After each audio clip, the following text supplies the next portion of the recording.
on. Okay. Oh, no, so you turn it to them.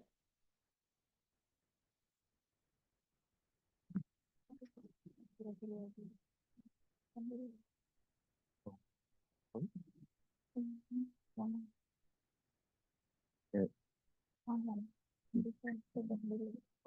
Okay. Oh, so it's just members of the church. Yeah. All right, so that's all right. There we go. Okay.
Please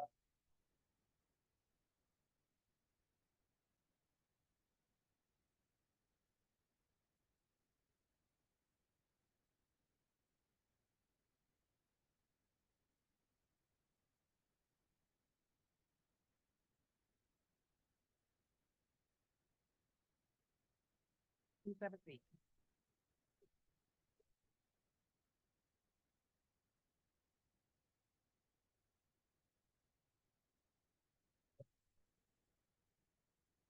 Sure.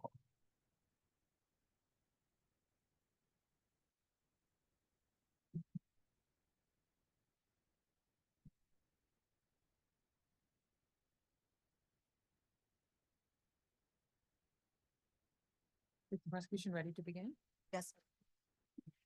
Good morning, milady. This is the matter of the Director of Public Prosecutions versus Mr. Adam Eden, BBI number 78/2/2024.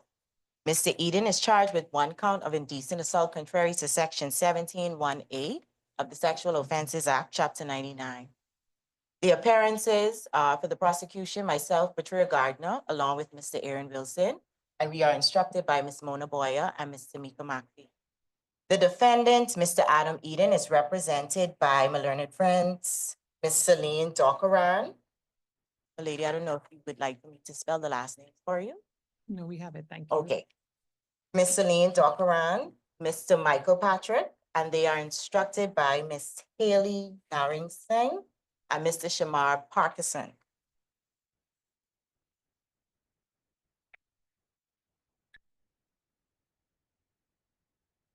Milady, with your leave, may we begin with the opening address to the jury? Certainly you may. Thank you, milady. Mr. Foreman, members of the jury, good morning. We, the prosecution, have brought Mr. Eden before you here today, and it is our case that on the 14th of January, 2024, Mr. Eden did in fact indecently assault Miss Eve Paradise. Now I say to you, we, the prosecution, have brought this matter before you, before this court, and it is our burden to prove Mr. Eden's guilt to you. Now, this burden must be met to a particular standard, and that standard is beyond a reasonable doubt. Now, I know that may sound similar to another phrase that you would hear in your day-to-day life, which is beyond a shadow of a doubt. However, I will tell you the difference between the two. Proof beyond a reasonable doubt is just a fancy way to say, before you convict Mr. Eden today, you must be sure of his guilt. Now, that does not mean that there is no doubt, but that there is no reasonable doubt. Now, beyond a shadow of a doubt, however, that standard is different and it is much higher. So much so that it is unattainable by the prosecution. So during these proceedings today, I ask that any decision that you come to, you apply the standard of beyond a reasonable doubt, along with your common sense, your knowledge, and your day-to-day life experience to determine what in fact was reasonable in these circumstances. You members of the jury, you have a job to do, and you play a crucial role in these proceedings. In fact, everyone plays a crucial role today.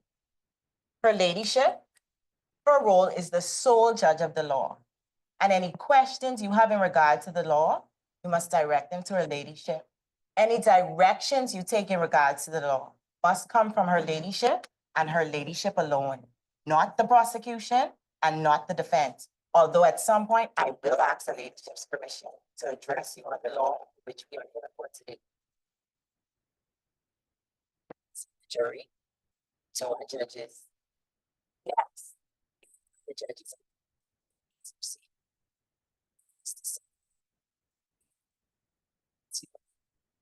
To do this.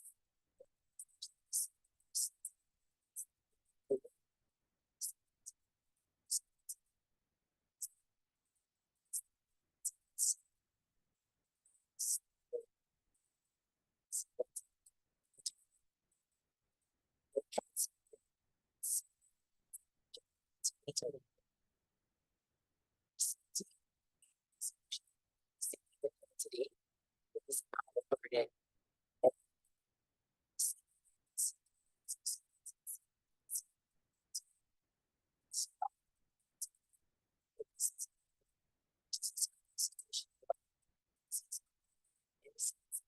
this prosecution guilty.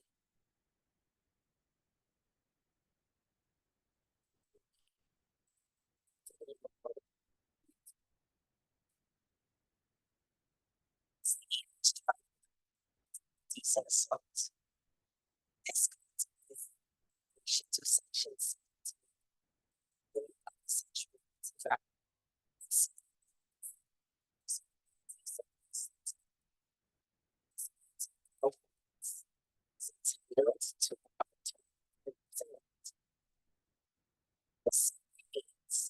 The prosecution must prove to you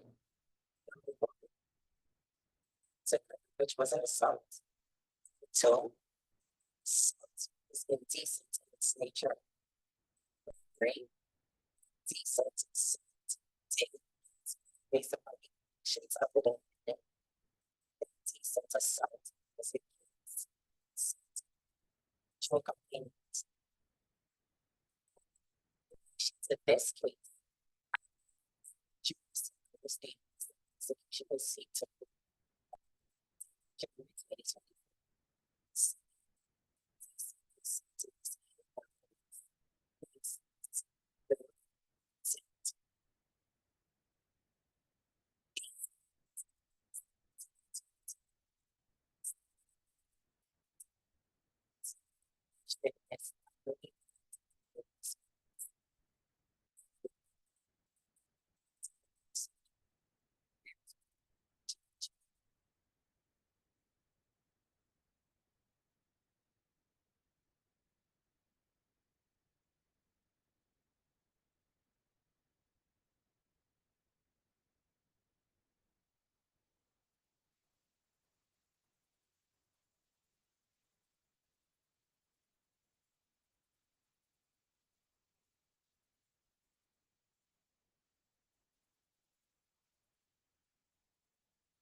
Just a moment.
Prosecution have any additional witnesses? Yes, my lady.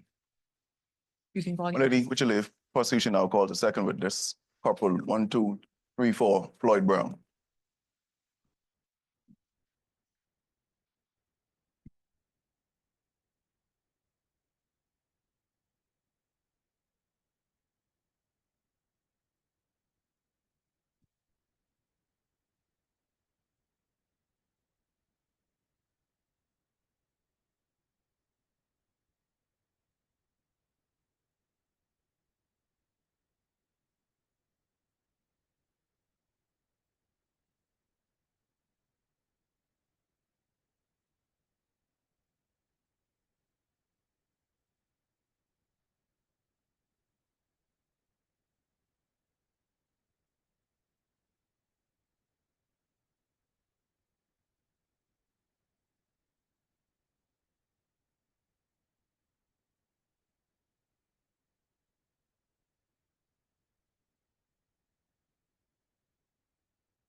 Testing, testing.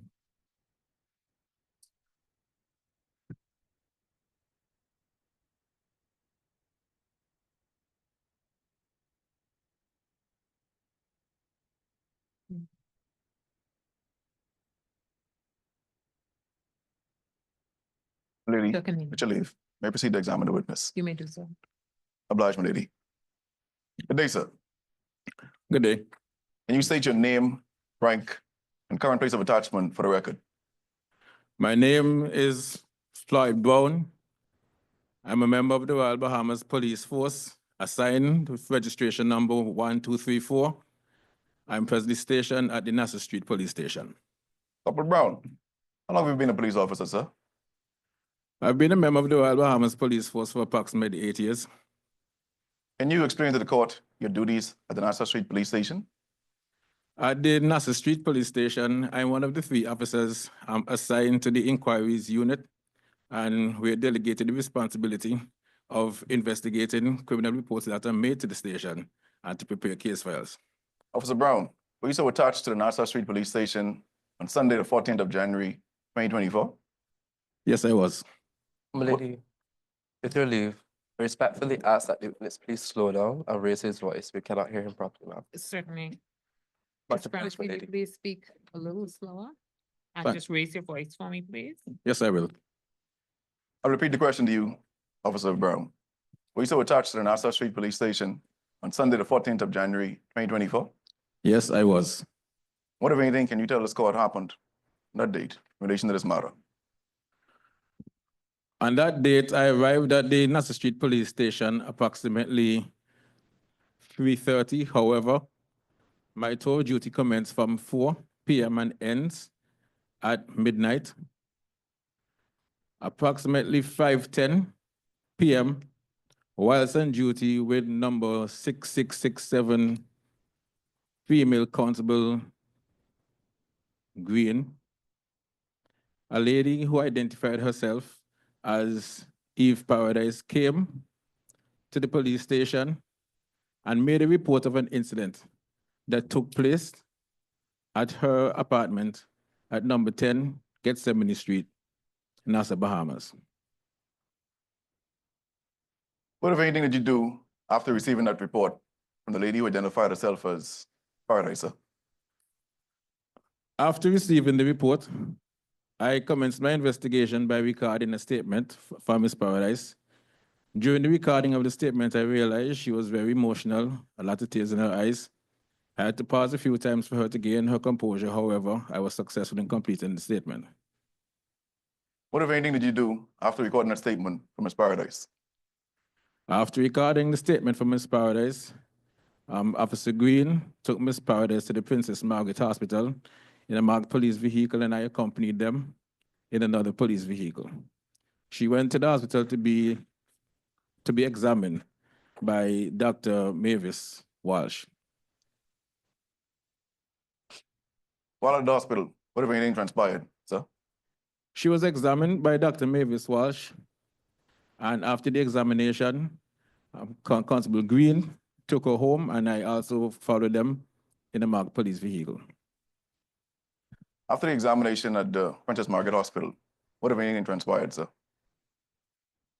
After the examination at the hospital, I commenced my investigation, but I continued my investigation, sorry, into the matter. And based on the information I received, I returned to the hospital and made a request to receive a report of that examination. And did you receive this report of the examination, sir?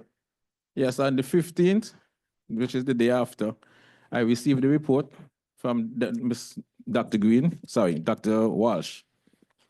My apologies. And Officer Brown, if you were to see this report again, can you identify this report, sir? Yes, I can. After receiving the report, I placed my initials on the report, and I can also identify the report by the identification number, which is number 10261 of 2024. The report also bears the name of the virtual complainant, Ms. Eve Paradise. My lady, with your leave, may the witness be shown the medical report Any by objection? Dr. No objections, my lady. Thank you. Leave is granted.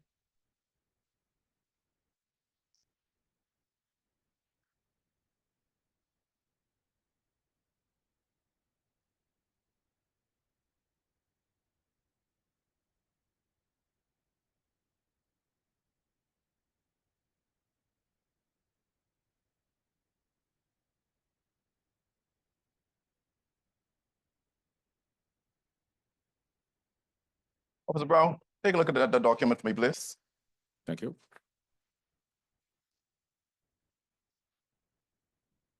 Are you able to identify same, sir? Yes, sir. My signature here and the registration. Before you do that, sir, what is that document, sir? The document is the hospital examination document, which is the medical report which I requested. Are you able to identify same, sir? Yes, I can. And how can you do this? By my signature, which is right here, and the reference number 0261 of 2024. And it also bears the name of the virtual complainant, Ms. Eve Paradise. Can you show your signature to the court? It's right here.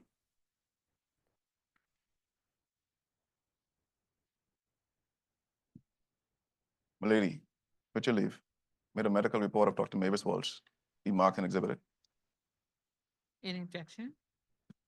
No objections, my lady. There being no objection, the medical report is tendered, admitted, and marked as AE1.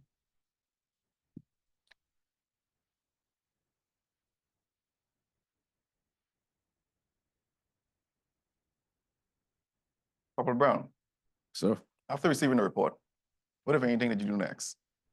I continued my investigations into the matter, and based on the information I received from the virtual complainant and from other persons, my attention was drawn to Mr. Adam Eden. From my investigation, I was able to obtain where he lived, which is number 10 Drury Lane. I also observed that he was once employed at the Northeast Girls School. I continued my investigations and I went to his home several times and knocked, but he wasn't there. I interviewed several persons and received some information. Based on the information received, I continued my investigation and started to survey or conduct surveillance on his property in plainclothes. Corporal Brown, you mentioned conducting surveillance at number 10 Drury Lane in plainclothes. Is that standard police procedure Yes, within the it Royal is. Bahamas Police Force, sir? Yes, it is. And then you, sir. On the 24th, I continued my surveillance and I saw a young man walking towards number 10 Drury Lane, who I later found out to be Mr. Adam Eden. I approached him and identified myself to him as a police officer. And when I was about to take the ID out of my police ID out of my vest pocket, he started to run. I chased him and was able to subdue him. When I subdued him, I then identified myself as a police officer again, cautioned him and told him that I'm conducting an investigation into a matter which was reported to the Nassau Street Police Station by Miss Eve Paradise. And he replied, "Officer, I ain't do that woman nothing." Lady, I cautioned him again. Just a moment. my apologies for interrupting the witness, but I was unclear as to one of the answers that he gave. May I ask him to respond again to the last question that was asked, which was when he was speaking about the surveillance, when he approached Mr. Adam Eden and what he was wearing and when he took out his ID. Counsel, if you can just ask the question again. Before we move on, I've been observing the jurors and I noticed that you are doing a lot of writing. I'm asking that you pay attention to what the witness is saying because you will later have to decide not just what they're saying, but watch his demeanor as he is saying it. We have a stenographer in the court and they're taking down the evidence verbatim, as am I. And so other than any questions you may want to ask later, I'm asking you to pay attention to the witness. Counsel, can you please re-ask your question? Corporal Brown, were you so attached to the Nassau Street Police Station on the 24th of January, 2024, sir? Yes, I was. What, if anything, transpired on that date in relation to this matter before the court?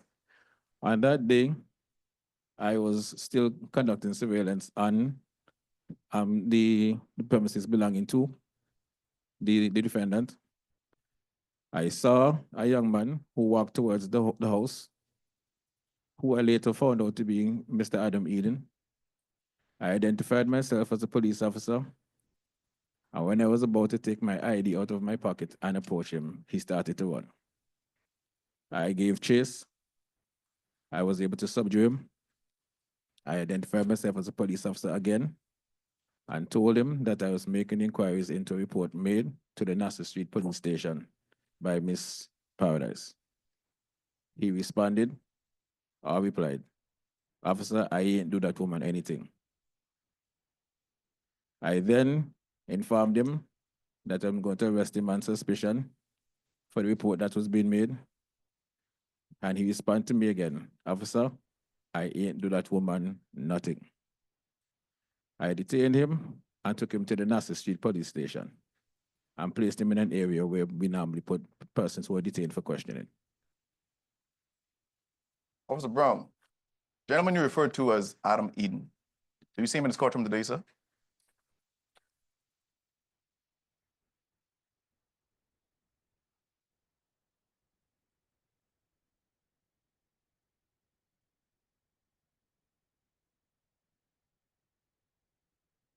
Yes, I do. Can you point at him and identify him, say what he's wearing, sir? He's wearing a blue jacket and tie with dreadlocks. Lady, may the record reflect the witness has identified the defendant, Adam Eden. The record will so reflect. And then you, sir.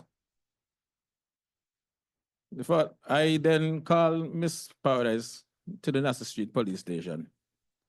And when she walked into the police station, she identified Mr. Eden by saying in a loud tone, "That's the man who held my hands and sexually assaulted me." Mr. Eden, he responded, but his response was very quiet. I couldn't hear exactly what he said. The area was very noisy. I then asked him if I could interview him and record a caution statement from him. He told me he wants to do so in the presence of his lawyer. His lawyer was not present and did not come. I continued my investigations into the matter, and based on the information I received and the investigation that was conducted, I am satisfied that the crime was committed, and I prefer the charge of sexual assault to the defendant. Corporal Brown, Yes, sir. does this conclude your involvement in this matter before this court, sir? Yes, it is. Lady, nothing further for this witness. Now present him for cross-examination, my lady. Thank you. Lady, I humbly ask this court to just give us a second as we switch sides, and also I would like to take a small sip of water. Certainly. Thank you, lady.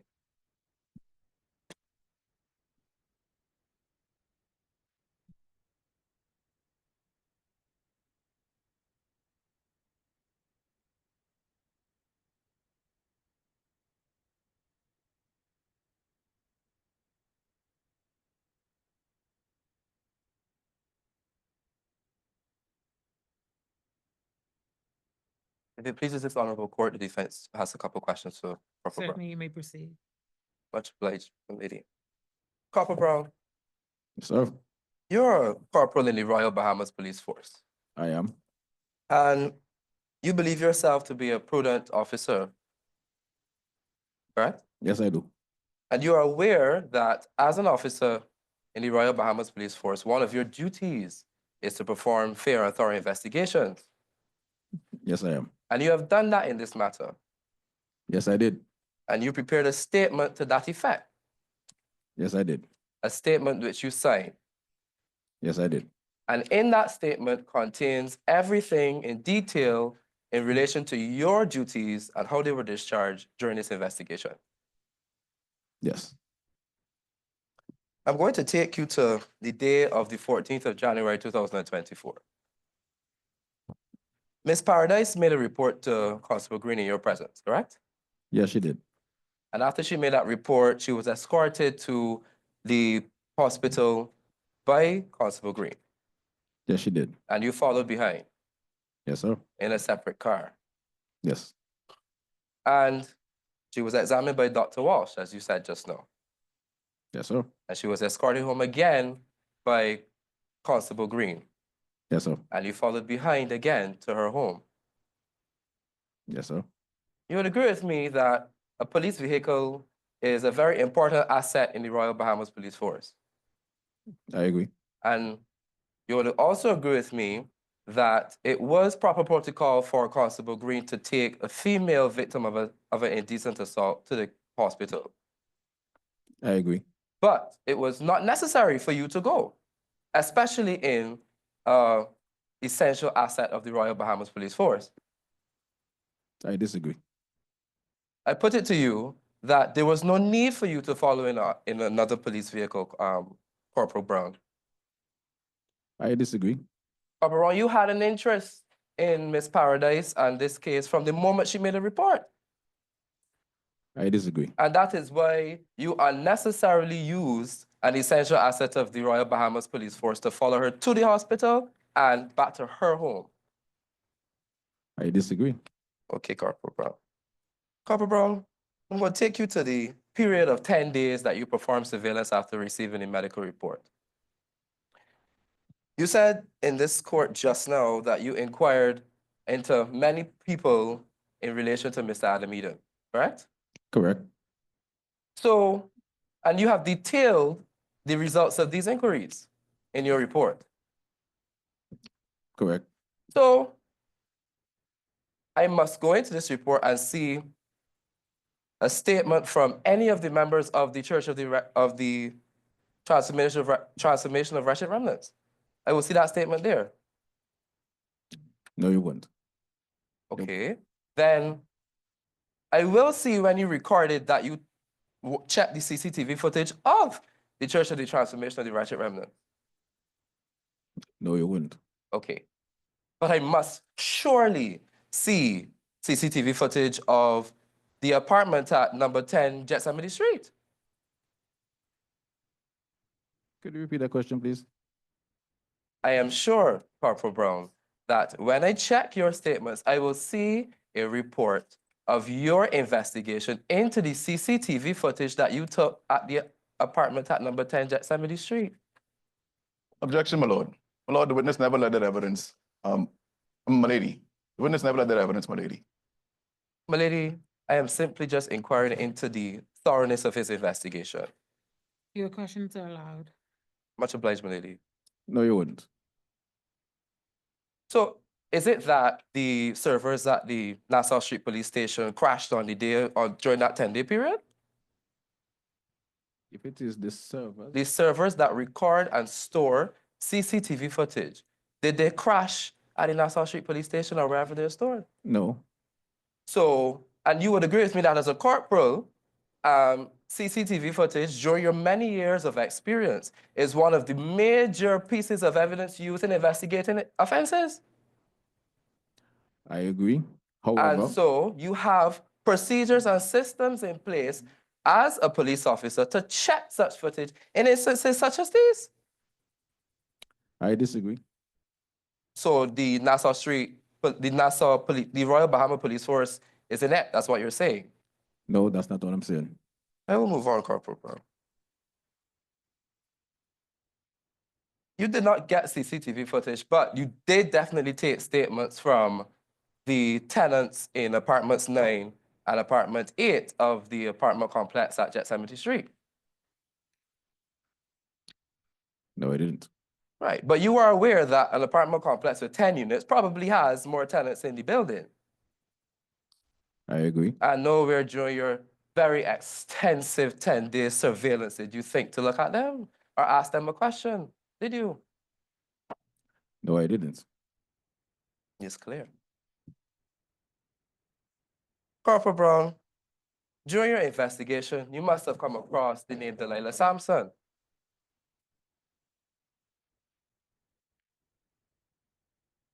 Yes or no? It's a very simple question. No, I didn't. You'll be very surprised to hear today that she's a key witness that in instances which don't necessarily have witnesses of this caliber, she's a key witness in this case here today. Objection, my lady. My lady, is the learned friend putting a question to the witness, my lady? Lady, I'm leading evidence as is permitted in cross-examination. Your question included a statement, and so if you can just confine yourself to questions. I'm guided, my lady. Corporal Brown, if you had just asked a simple question to anyone, you would have learned that Miss Sampson is the girlfriend of Mr. Eden, which would have made up an essential part into your investigation. You would agree with me? No, I don't agree with you. Corporal Brown, let's take you to the day of the 24th of January 2024. You were conducting your usual 10-day surveillance at Mr. Adam Eden's residence, correct? Correct. In an unmarked car, correct? Correct. And civilian clothes. Correct. And Mr. Eden went home, correct? Correct. And you saw him. Right. And you ran up to him and you saw him. I walked towards him. So you've been conducting extensive 10-day surveillance and you finally saw who you thought to be Mr. Eden. And you took a leisurely stroll like if you were in the water park. I walked towards him. And I put it to you, Corporal Brown, that you ran up to Adam Eden when you saw him at his Objection, my residence. lady. Lady, the witness has already answered that line of questioning. He said he didn't run. He said he walked towards Mr. Eden, my lady. I'll move on, my lady. Yes. Mr. Corporal Brown, Mr. Eden ran away from you, correct? He did. At the point when you were taking out your, what you say to be your identification card, correct? Yes. And you would agree with me that he would not have been able to see what you were pulling from your pocket. I identified myself as a police. Corporal Brown, that is not the question I ask you. You would agree with me that he would not have been able to see or know that it was your identification card, correct? I agree. Because your pants is not made of glass. Objection, my lady. That's a vague remark, that's not my lady. Maybe if my learned friend could give clarity as to what he's trying to say, my lady. My lady, I think we're simply reinforcing the point that you cannot see what is in your pants unless you've actually pulled out what is in your pocket. Sounds like you're making an address to the jury council, but. My what apologies, is- my lady. What is your answer? Who you of the view that he could see in your pocket? If I believe he could see in my pocket? Yes. No, he couldn't see in my pocket. Please continue, counsel. Thank you, my lady. And it was at that point when you were pulling out your identification card that he would not have known that he started running Yes. and screaming. Yes. Right, because your police surveillance vehicle is not usually parked in front of his residence, correct? No. And you're a strange man, as you say you were not running, who was going to him and he was just coming home. Correct? Not completely correct. So you knew Mr. Eden from before, No. but you're a police officer. No, I don't know him. You're a police officer, correct? I am. But on that day, you had nothing on you identifying yourself as a police officer. That's why I said I was a police officer. Yes or no, Corporal Brown, on that day, Mhm. there was nothing on your person that identified you as an officer of the Royal Bahama Police Force. Agreed. So, for all intents and purposes, you were a strange man to Mr. Eden? Agreed. Moving on, Corporal Brown.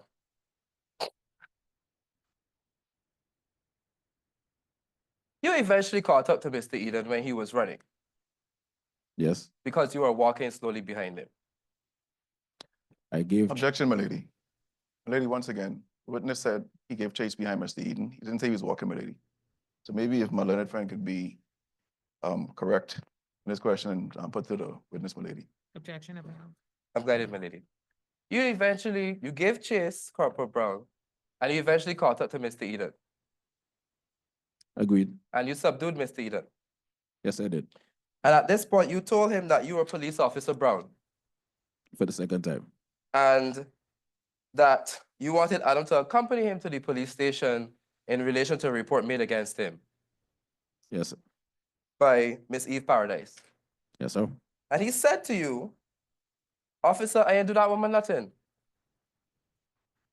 You'd agree with me? I agree. You proceeded then to arrest him Agreed. and caution him. Yes, And in your cautioning, you informed him of his rights I did. of silence Yes, and that anything that he says can and will be used against him in a court of law, yes, and that his answers and that anything he says will be recorded. yes, sir. And he said to you, once again, I done tell you I ain't do that woman nothing.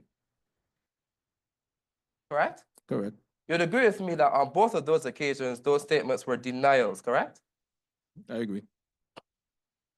So that when you took him now to the police station and you put him on the bench in the charge room, and you agree with me that that's a public area, correct? It is. And you call Miss Paradise to come to the station. I did. And if Miss Paradise had come to the station, she would have confronted Mr. Eden while he was in a public area, correct? No, she can't. So a public area is not an area where the public can see you. Yes, but not for confrontation. Yes, it's a public area. So that when Miss Eve Paradise comes into the office, she would be able to at least see directly Mr. Adam Eden. Objection, my lady. My lady, the witness has explained the setup inside the station. He explained that, hey, listen, she wouldn't be able to see him and address him based on how the station is actually structured, my lady. My lady, with all due respect to my learned friend, that is not what the statement elicited in his answer. That interpretation suggests all he said was that she would not be able to see him, but he never went into any detail about where she would have gone if she came into the station. So for all intents and purposes, we don't know if he called her into a private room or if he called her into a public area. And I'm simply putting to the witness that when Miss Eve Paradise arrives at the station, she will have confronted Mr. Adam Eden even before he directs her to wherever she wanted him to go. Is that correct? Could you just repeat what he said? Just to remove, if you could, Sorry, my apologies. I'm aware that my accent. I'm aware that my accent. if you can just go back to the last portion of So, your referring yes. to the court and ask the witness the question. Yes, my lady. I'm simply just putting to the witness No, that no, he. you can put it to the witness. Oh, sorry. Thank you, my lady. Corporal Brown, I'm putting it to you that when Miss Paradise walks into the station, she would have been able to see in her line of sight Mr. Adam Eden. I agree. Corporal Brown, you'd agree with me that it's not usual to have the victim of a sexual crime confront her alleged perpetrator in a setting like that. It was not a confrontation. Corporal Brown, come on. You would agree with me that the first meeting after you have arrested a person on an indecent assault charge, which, by the way, you said it was sexual assault and it's indecent assault. On an indecent assault charge, it would be unusual for them to meet their victim in a public place. I would agree with you. Yeah, you did that. No, So the charge room is not a public place. it's not a public place. I'll move on, Corporal Brown. When Miss Paradise arrived at the police station, she shouted to Mr. Eden, correct? She did. She said, "That is the man that indecently assaulted me," didn't she? She did. So, but you didn't carry Miss Paradise at that point into a separate room, correct? I had a conversation with Miss Paradise. Did you carry her into a separate I room? did. Pardon me? I did. At that point, Corporal Brown. I did. After. Also, she could shout through walls. No, So she was not in a separate room at that point. she At wa- the point she shouted, "That is the man that indecently assaulted me." Objection, my lady. Lady, the question is being asked and answered, my lady. Yes. Council, if you can move on. I'm guided, my lady.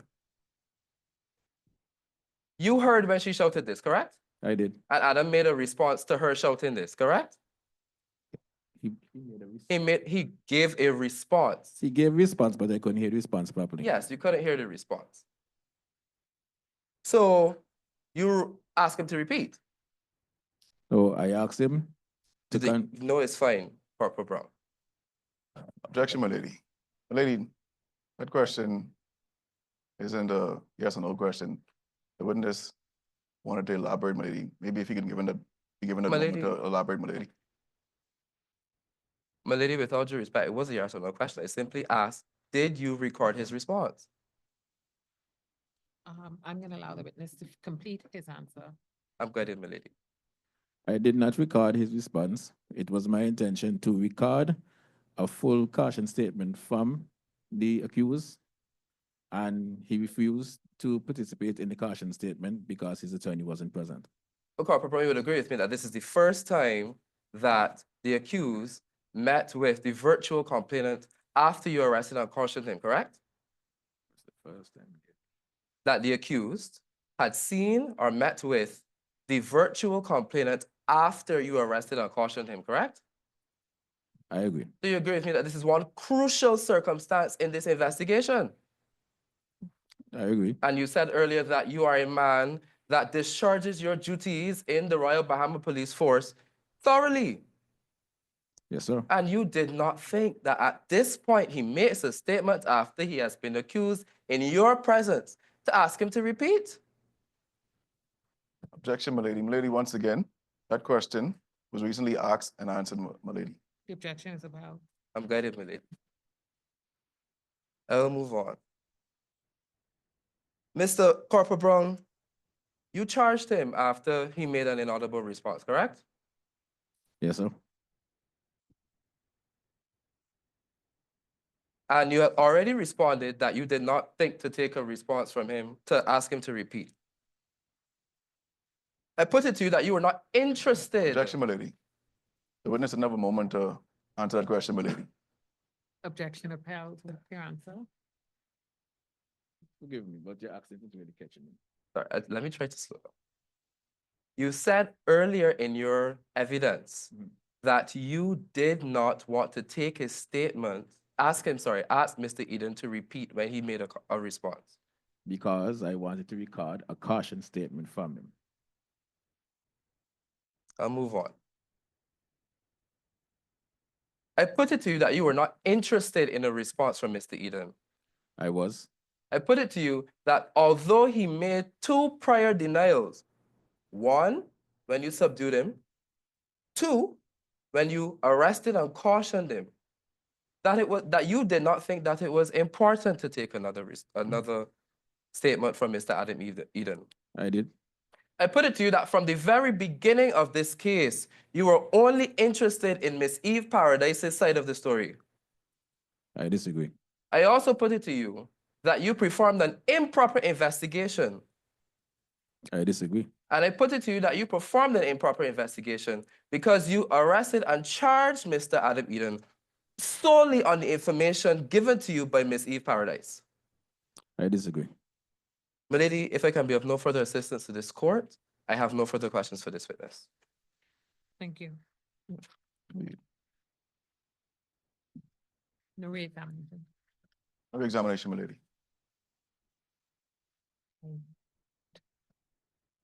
Maybe that complete. Okay. Board may find it for just a brief 5-minute break to go into, before we go into the defense.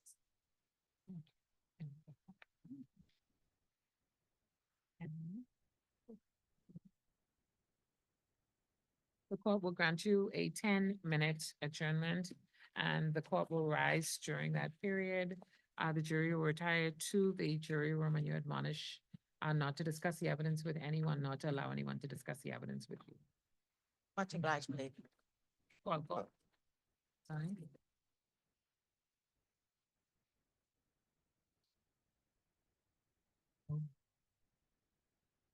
Do you have questions? Just before, if you could all just take your seat, and I'm just gonna ask the jurors if they have any questions for this witness before we leave. Mr. Foreman, any questions for the witness?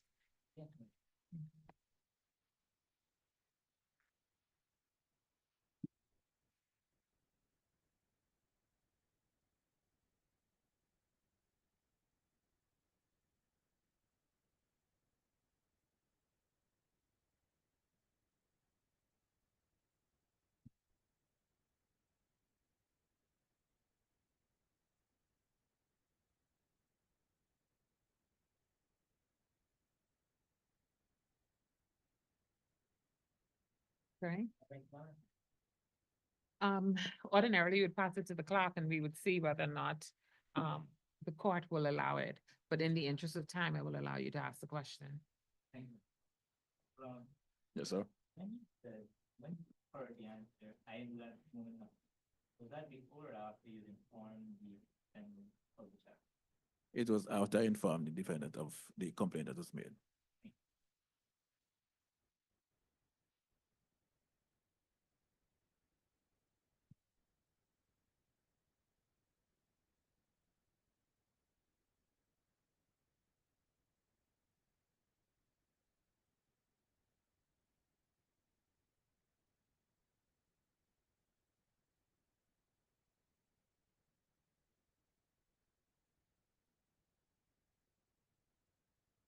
Did the defendant at any point explain why he didn't want to give caution statement? The defendant, he didn't want to give the caution statement because his attorney wasn't present. We made several attempts to call his attorney, who was overseas. In addition to that, we also gave the option for him to seek other legal representation, and he refused. Thank you, Mr. Thank you. Does any counsel have any questions arising out of the jurors? 2 questions? Yes, my lady. Corporal Brown, Yes, sir. you said that the defendant did not want to give a caution statement because his attorney was not present, correct? Correct.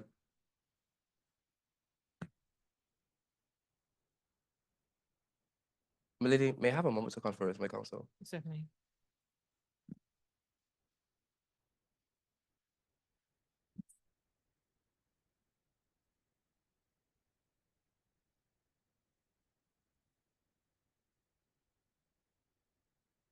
Thank you, my lady. Mhm. The many attempts that you made to contact attorneys or his attorney, sorry, that you just said, where is that in your statement? It's not in my statement.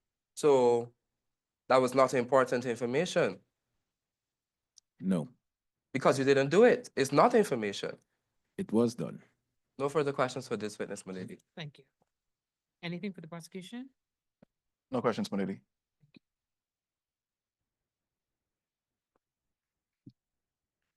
Thank you very much, Corporal. You're released. Thank you. This is convenient time. The court will rise.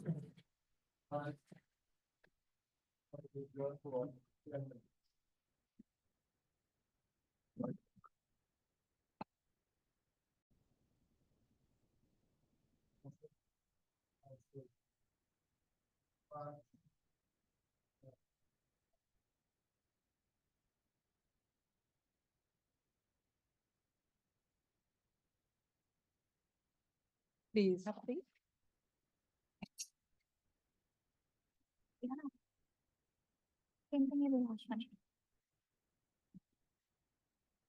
Mr. Prosecutor, My lady, if it pleases the court, this is a continuation of the matter of the Director of Public Prosecution, which is Adam Eden, BBI number 78/2 of 2024.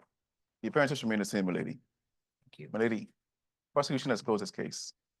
We now hand over to the defense for their case, my lady. Thank you. Thank you to my learned friends. Milady, the defense seeks your honorable leave to address the jury in this matter.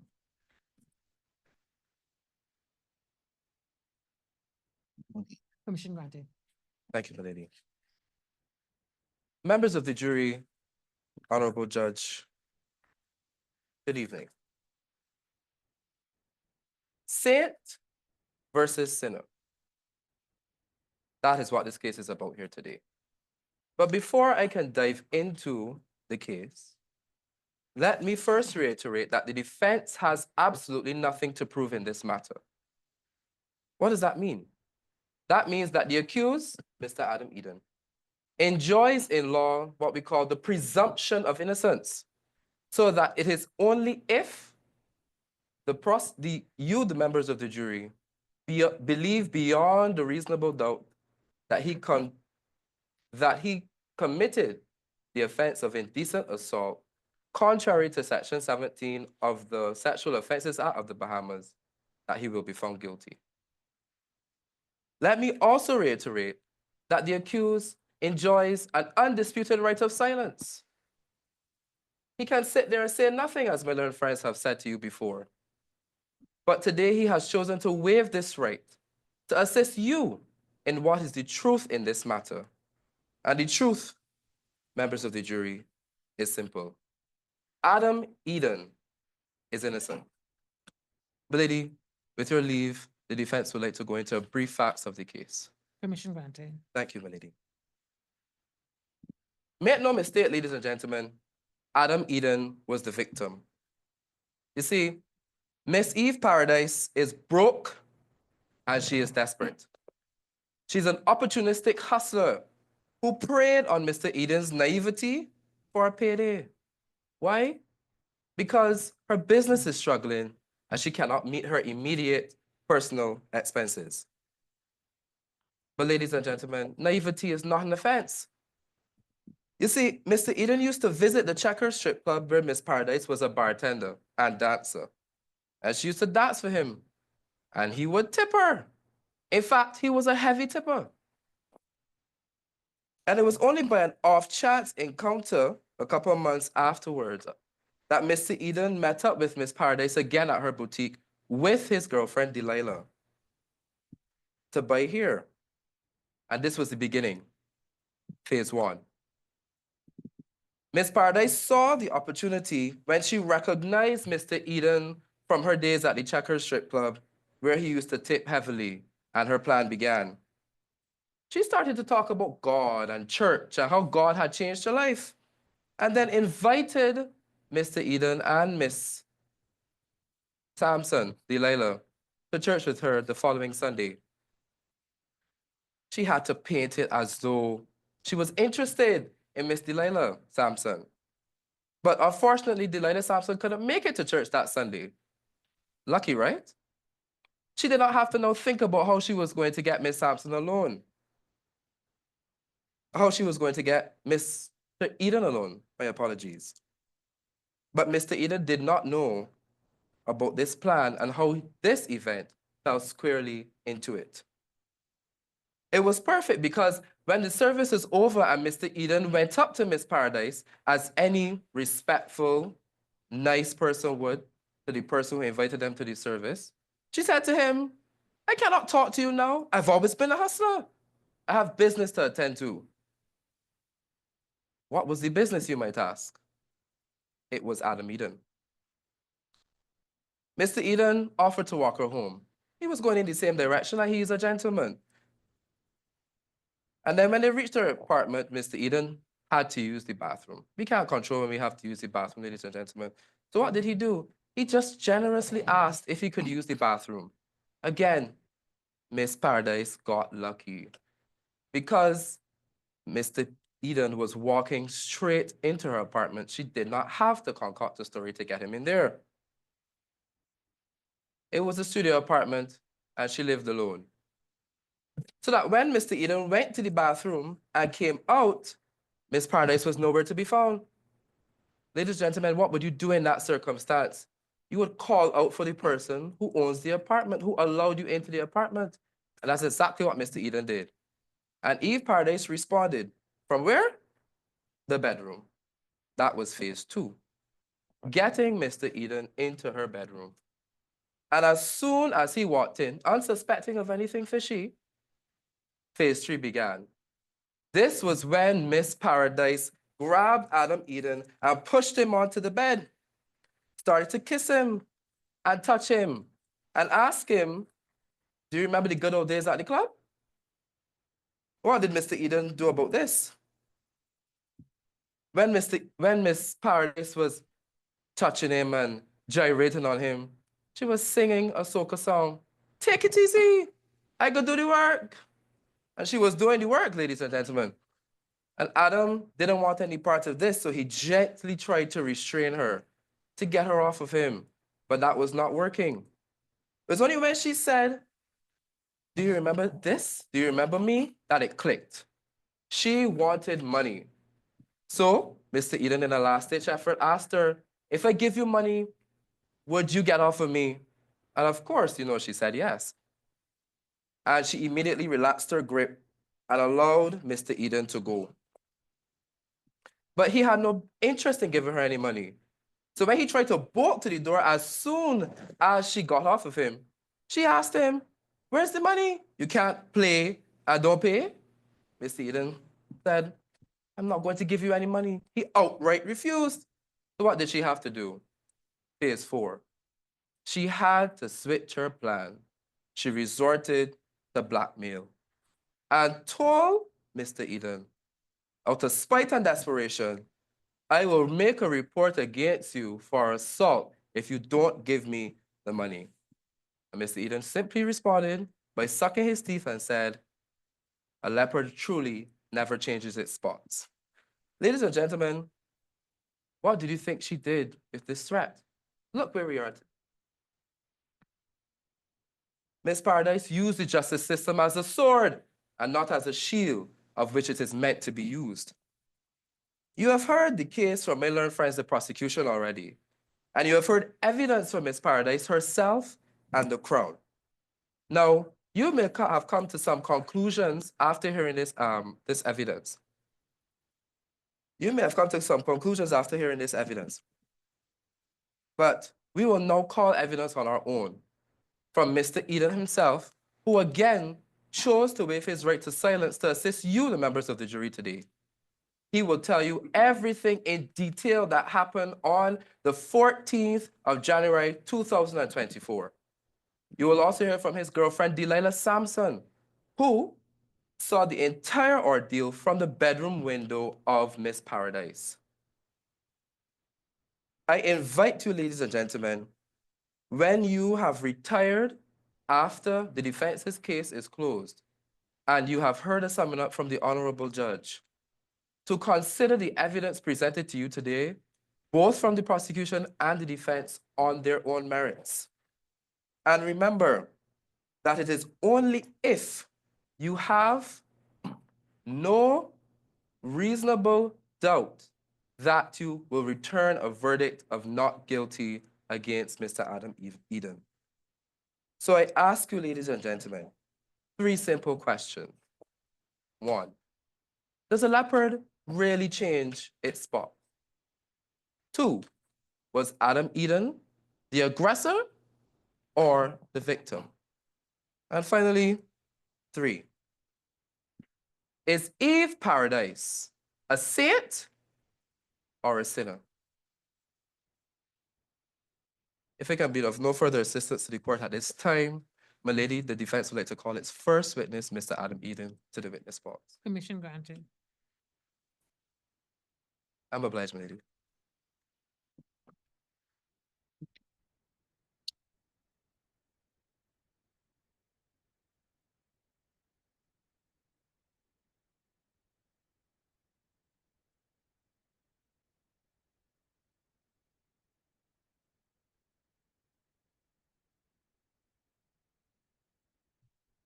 Lady, with your permission, I'd just like to take a sip of water. Certainly. Thank you.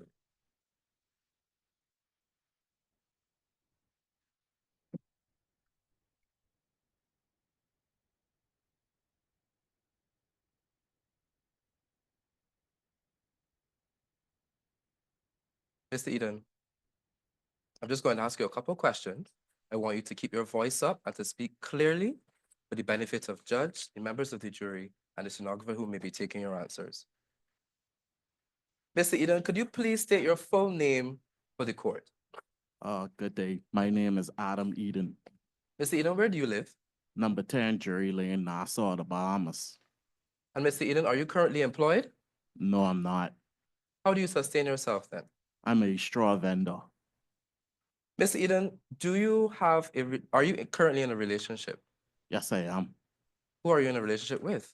I'm in a relationship with Miss Delilah Sampson. And at the time of this incident, what was your relationship with Miss Delilah Sampson? Oh, we were in a relationship. And just for a brief line or so, could you please describe to the court how your relationship does? How is it? Sorry. Oh, we are in a very loving relationship. Miss Eden, I'm going to take you to the day of the 11th of January 2024. Do you remember that day? Yes, I do recall. What happened on that day, if anything? My girlfriend and I, we went to Downtown Style and Makeup. And when you got to Downtown Style and Makeup, what happened, if anything? I met the owner of the boutique store. Had you known the owner of the boutique store before? Initially, no, but I came to later recognize her. Her name was Eve Paradise. And where had you known Miss Eve Paradise from? I known her from Checker Strip Club. What did you know of her at Checker Strip Club? Well, sometimes she would work behind the bar, but she was mainly on the dance floor. I saw her entertaining male patrons, and sometimes I saw. Objection, my lady. My lady, evidence given by the witness is more prejudicial than probative, my lady. But lady, with all due respect to my other friends in this court, he's simply just given a recount of what he himself witnessed at the Checker Strip Club. Permission granted.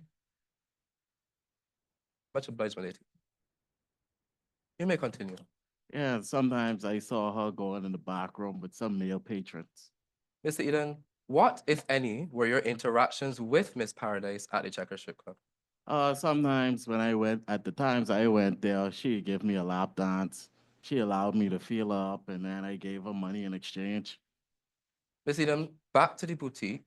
You came into the boutique with Miss Sampson and you recognized the owner of the boutique. Please explain to this court what happened after, if anything. We engaged in conversation. She was just talking about how God transformed her life, and then she invited my girlfriend and I to church the following Sunday. And when you engaged in conversation, where was Miss Sampson, your girlfriend at this time? She was still browsing the store. And where were you? I was at the cash register paying for hair extensions and eyelashes. Mr. Eden, you said that she invited you to church. Could you remember the date that she invited you to go to church? Certainly, it was Sunday, January 14th, 2024. And what was the name of the church, if you recall? Church of Transformation of Wretched Remnants. I'm going to take you to the day of Sunday, the 14th of January, 2024. You went to church. Did you go alone? My girlfriend and I were initially supposed to go together, but she told me to go ahead without her. She would be running late. She would meet me there. And could you very briefly just describe what the service was like? Oh, this service was very lovely, very riveting. And Mr. Eden, from your recollection, did Miss Paradise also go to church? Yes, she did. And could you please tell the court what happened, if anything, after the service? Well, as everyone was leaving the church, after service, I met Miss Paradise, and her and I was just engaging in conversation. But then she later said she had to go. She couldn't stand around talking, as she has always been a hustler in life. And Mr. Eden, how did you respond to this? I asked her if I could have walked with her because we were heading in the same direction. I lived in the same direction as she was going. And did she allow you to? Yes. And Mr. Eden, when did you eventually get to her apartment? After the walk, yes, I did. Yes, we did. Objection, my lady. My lady, that's leading, my lady. He never mentioned anything but about my lady. Thank you. Objection upheld. Much obliged. Right. I'm guided, my lady. You said that you asked her if she could walk her home. You asked Miss Paradise if you could walk with her home. Yes, I did. Did you eventually reach her home? Yes, I did. And could you please tell the court what happened, if anything, when you got to her home? When we reached her home after the walk, I asked her if I could use the bathroom. And what, if anything, how, if any way, did she respond? She allowed me inside to use the bathroom. Do you remember what her apartment looked like? It was a studio apartment. Mr. Eden, when you went to the bathroom and you came out, could you please tell the court what happened? if Objection, my lady. anything? He never laid that evidence before this court. He never said he went in the bathroom and came out, my lady. Objection upheld. I'm guided, my lady. Mr. Eden, did you go to the bathroom? Yes, I did. When you went to the bathroom, could you please tell the court what happened, if anything, when you came out? After I used the bathroom, I came into the living area and I found it was strange that nobody was inside. And then I called out to her and then she answered from a partitioned area. It seemed to be the sleeping area. She called out from there. And what did she say when she called out? She invited me inside. She was inside changing from her church shoes to her slippers. Did you go into the bedroom, Mr. Eden? Yes, I did. And could you please explain to the court what happened, if anything, when you went to the bedroom? As I entered inside the bedroom, she grabbed me by my shirt. She pushed me onto the bed, and then she got on top of me. She started to kiss me and asked me if I remembered the old days at the club. And Mr. Eden, what did you do, if anything, when she did this? She started to sing this song, this soca song about take it easy, I go do the work. I tried to gently restrain her hands because I didn't want her touching me. But then she took my hands and she started caressing her body. And then she asked me if I miss it, if I miss her. How could I miss something I never had? I told her, no, get off me. And Mr. Eden, how did she respond when you told her no? She just kept at it. And Mr. Eden, she kept at it. How did you respond when she kept at it? Sorry. Well, can you repeat the question? You said that she kept at it, what she was doing before, caressing her body and talking to you and singing the soca song. When she kept at it after you told her no, how did you respond? Objection, my lady. My lady, my learned friend mentioned that she was caressing her body. That wasn't the evidence led by the witness, my lady. My lady, with all due respect, that was the evidence that he led. The objection is overruled. I'm obliged, my lady. How did you respond after she continued when you told her no? I told her in a last ditch effort, I told her if I gave her some money, would she let me go? She said, yes, yes, please. And as I got up, she grabbed me again and pulled me closer to her and she started laughing. Mr. Eden, could take you back for a brief moment. You had said earlier in your evidence that you gently restrained her. Yes, I did. Could you please describe to the court how you did that? And she's trying to touch me. I kind of gently stopped the hand like that. Miss Eden, forward again. When you were able to get away, how did Miss Paradise respond? When I told her I had to give her money so she could have stopped, she asked me where was the money, and I told her what money. And then she said, I cannot play and do not pay. And then I told her people like her never change. Just like my mommy always told me, a leopard never changed their spot. Miss Eden, when you said this, could you please tell the court what happened next? Then anything. If anything. Go on. Then she told me that she was gonna report me for assaulting her as she needed money to keep her business afloat. And how did you respond to that? I kissed my teeth and I left the apartment. Miss Eden, when you left the apartment, what, if anything, happened? I went outside and I saw my girlfriend, Delilah Sampson, outside. And how did you feel when you saw Delilah Sampson? I was shocked, but I was very glad to see her. And what, if anything, did Miss Sampson say or do when you saw her? She told me she arrived at the church late and she received certain information and she made her way directly to the apartment. And could you please tell the court what, if anything, happened next? After that, I went to my mom for a few days as she was old and alone. It's very usual for me to go to my old lady place. Mr. Eden, you said you went to your mom's place. Could you please tell the court what happened, if anything, after you went to your mother's place? Okay, after I left my mom's place, I was going back to my apartment, and then I just see this man come running out of nowhere shouting something. I thought it was a bandit. So I just ran. And could you please describe to this court how was he dressed? He looked like any regular guy off the street. He was dressed in casual clothing. And Mr. Eden, what did you do or say when he came to you? I ran, and then he chased after me. It was only after he caught up to me, he introduced himself as Officer Brown. And Mr. Eden, what did Officer Brown say or do when he called up to you, if anything? He told me that a woman said I tried to touch her and hold her down. And how did you respond? I said I ain't doing nothing. And what, if anything, did Police Officer Brown say or do when you gave this response? He arrested me and he took me to the Nassau Street Police Station.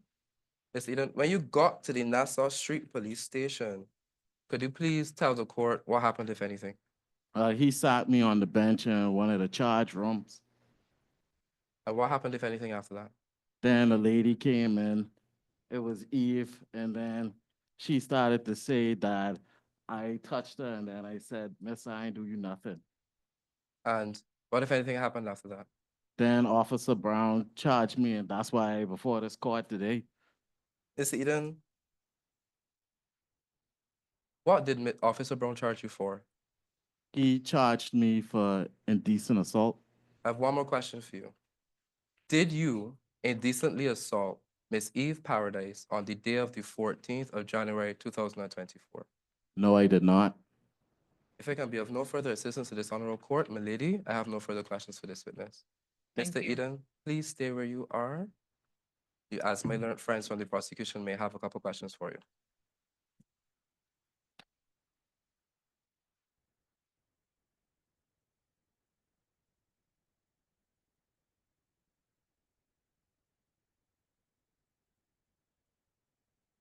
Any cross-examination? My lady, with your leave, may I proceed to cross-examine the witness. Mr. Eden, isn't it correct that on Sunday, the 14th of January, 2024, you and your girlfriend were broken up? No, Mr. Eden, have you always worked selling straw products? not at the time. I mean, could you repeat the question? Have you always worked selling straw products? Not always. Where did you work prior to working as a straw product vendor? I worked at the Northeast High School. Okay. Take me to Miss Paradise's boutique on the 11th of January, 2024. You went there along with your girlfriend, correct? Yes, I did. That's Miss Delilah Sampson, correct? Yes. Is it correct that you told Miss Paradise, her face looks familiar? Yeah. Is it also correct that you told her in the presence of your girlfriend? Now, isn't it correct that she told you in the presence of your girlfriend how amazing God has been to her? Could you repeat the question? Isn't it correct that she told you in the presence of your girlfriend how good God has been to her? Yes.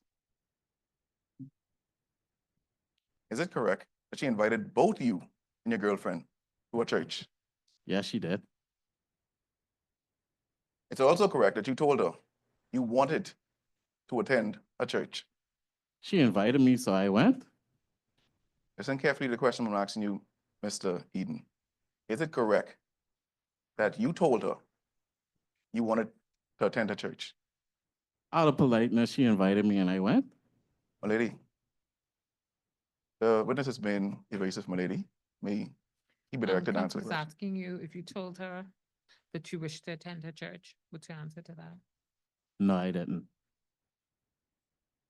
Mr. Eden, how long have you been in a relationship with your girlfriend, Delilah Sampson? Approximately 2 years. Now, let's go to this Checker strip club. Is it correct that Miss Paradise was a bartender there? when she wasn't on the dance floor. Over what period of time did you notice Miss Paradise at Checker Strip Club? Pardon? Over what period of time did you notice Miss Paradise at Checker Strip Club? The few times I went, And how often did you go? Checker Strip Club. I said a few times. Did you put a figure on that? Few times? Per week? How often did you go per week? How often did you go to Checker Strip Club per week? I only went one or twice. You mentioned it. Did you tip Miss Paradise to Checker Strip Club? Yeah, when she gave me a dance. And when she gave you a dance, according to you, did she stop dancing? I never. You say when she gave you a dance, you tip her. Did she stop dancing when you tipped her? Objection, No. my lady. Not sure what the relevance of this line of questioning is. The objection is upheld. Much obliged, my lady. When was the last time you attended Checker Strip Club, Mr. Eden? Not for a long time. When was the last time, sir? I cannot recall. The last time you went there, did you see Miss Paradise at the club? Yeah.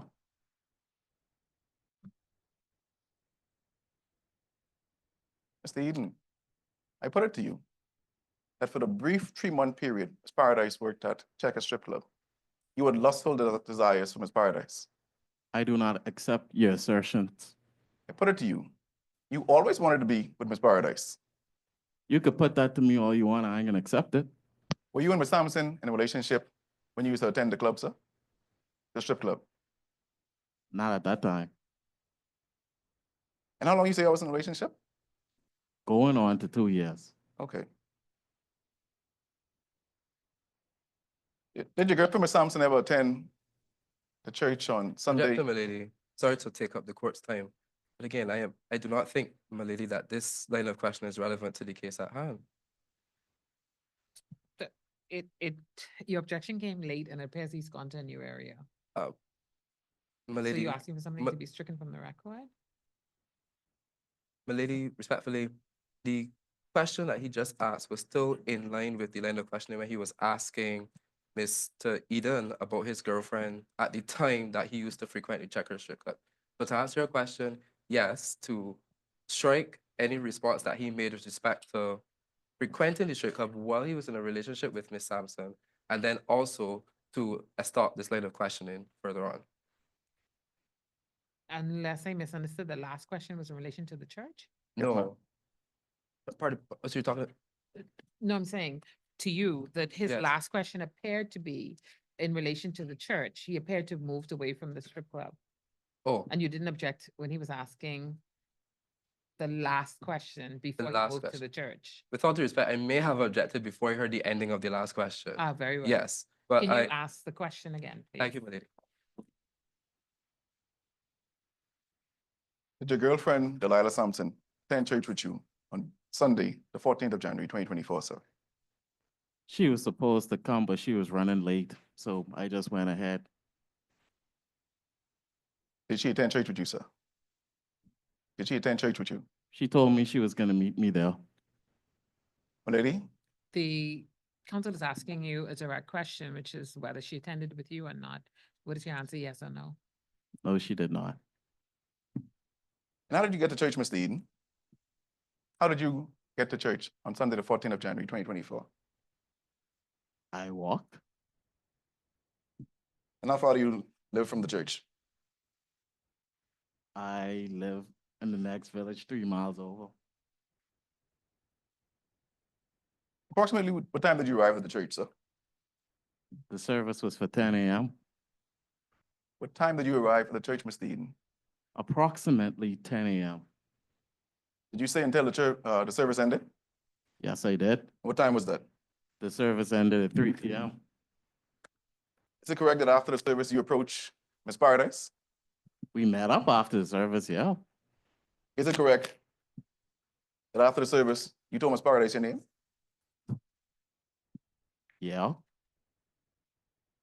Is it also correct that after the service you informed Miss Paradise that you remembered her?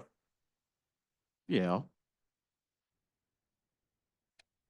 It's also correct that our response to you was yes, from the boutique.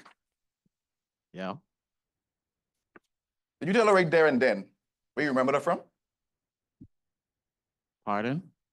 After the service, did you tell Miss Paradise right there and then where you remembered her from?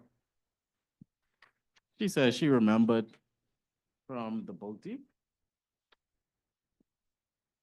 Is it correct that at that point in time, Miss Paradise never told you her name? I knew her name How did you know her name, sir? from our conversation. Your conversation where, sir? Boutique? Would you agree that Miss Paradise turned to leave and walk away, and you asked to walk along with her? Because I live in the same direction. How did you know what direction she was going in? She pointed in the direction she was going in. So you're saying she's turning to leave, and she's saying, I'm going that way? Yeah, You want the court to believe that, sir? yes, Is it correct that while walking along a 20-minute walk, you were talking about the church service with Miss Paradise? yes, we was talking about the church service and God. Would you agree at that point in time, you told Miss Paradise where you remembered her from? Check a strip club? No, Mr. Eden, I put it to you that it was along that same walk. You told Miss Paradise you remembered her from Check a strip club. I do not accept your assertion. And after, would you agree that after you told Miss Paradise that along that walk, Miss Paradise mentioned to you that it was a dark period when she worked at Checker Strip Club? When we was at the boutique, she told me it was a dark period. Would you agree that early in your evidence, you never let that information? Pardon? Early in your evidence, when my learned friend led you an examination in chief, you never let that evidence that she told you at the boutique working at Checker Strip Club was a dark moment in her life. Would you agree with me? But objection, my lady. My learned friend is attempting to put evidence in the witness's mouth. And firstly, and then secondly, what's the relevance of that question in relation to this matter? Question is upheld. I mean, the objection is upheld. Much obliged.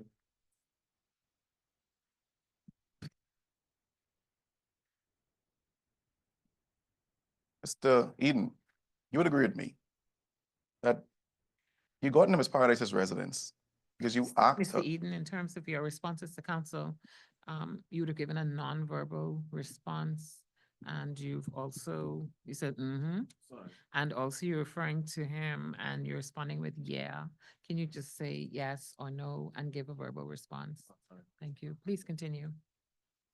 Look, lady, would you agree with me that once you arrived at Miss Paradise's residence, you got in the residence because you needed to use the restroom? Yes, because nature was calling. Did you need to pee along the way of that walk? I can't determine when my body want to use the bathroom. Did you need to pee along that walk, sir? Not at the time. Did you need to pee after the church service had ended? Not at the time. Did you need to pee during the church service?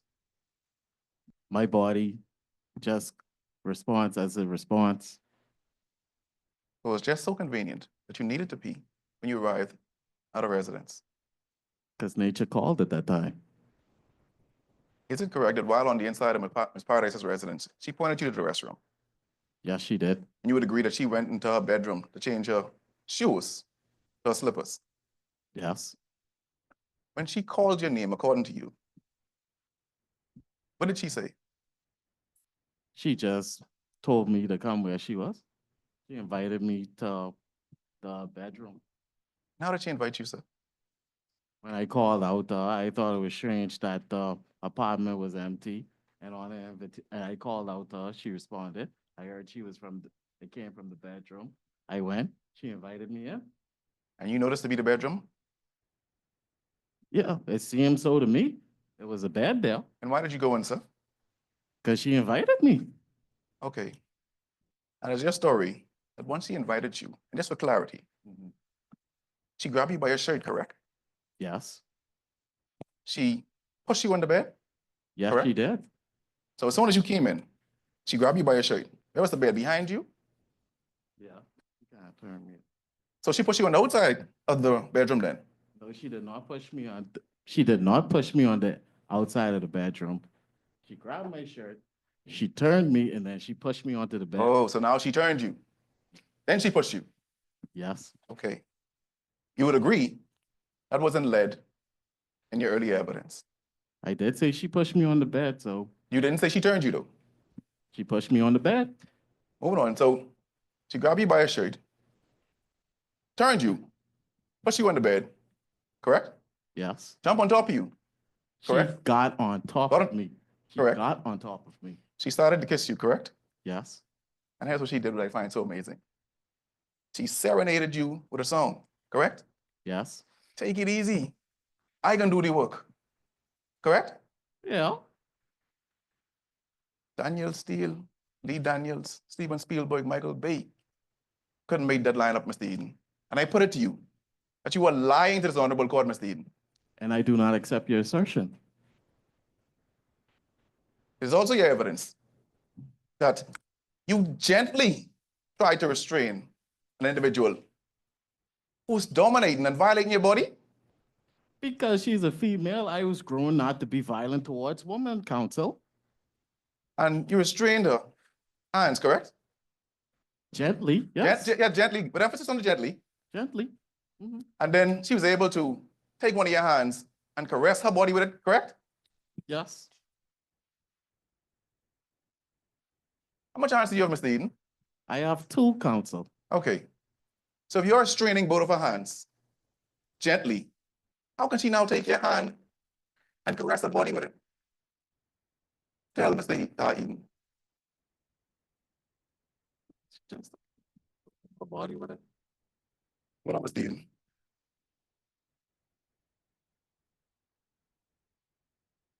It's your evidence that you informed Miss Paradise. And if I pay you, would you stop? Correct? Yes. Response. It's yes, yes. That's said.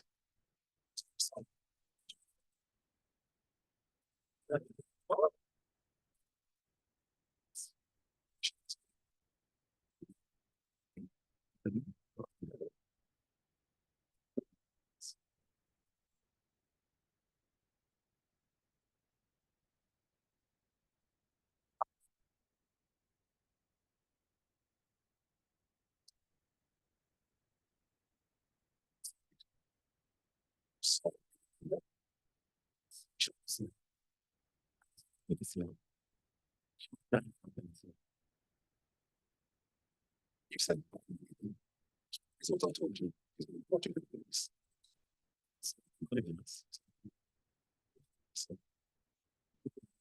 I'm thinking it was this. It was anybody taking seriously. Objection. Just ask the question. There was not close any question. The objections and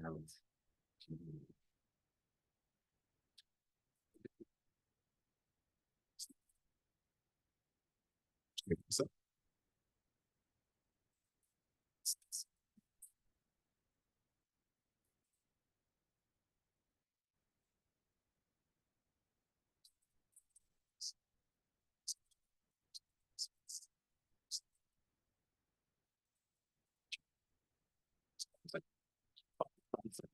yes. I think that she was actually caressing your body. But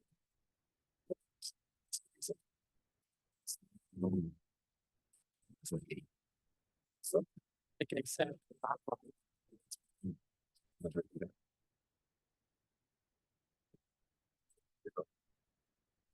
the shock after Christ, she's going to the police. Like you said, with the police. It's like this, I'm not taking it seriously, you know, and you're the police. No. No. Still, for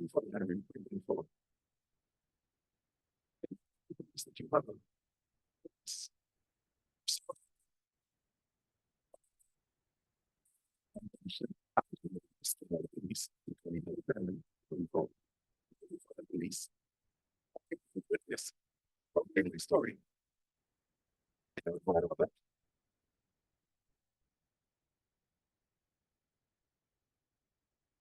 Strange.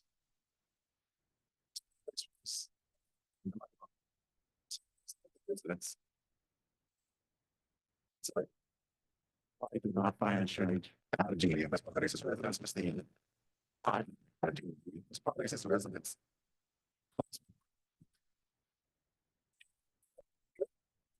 Residents.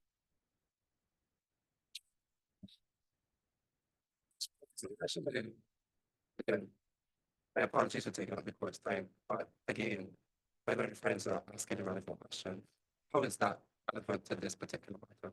In cross-examination, I'll give it as an opportunity. I've read it with it. That was Paradise residents. How did you get the rest that area, general area? Did you get from the general area?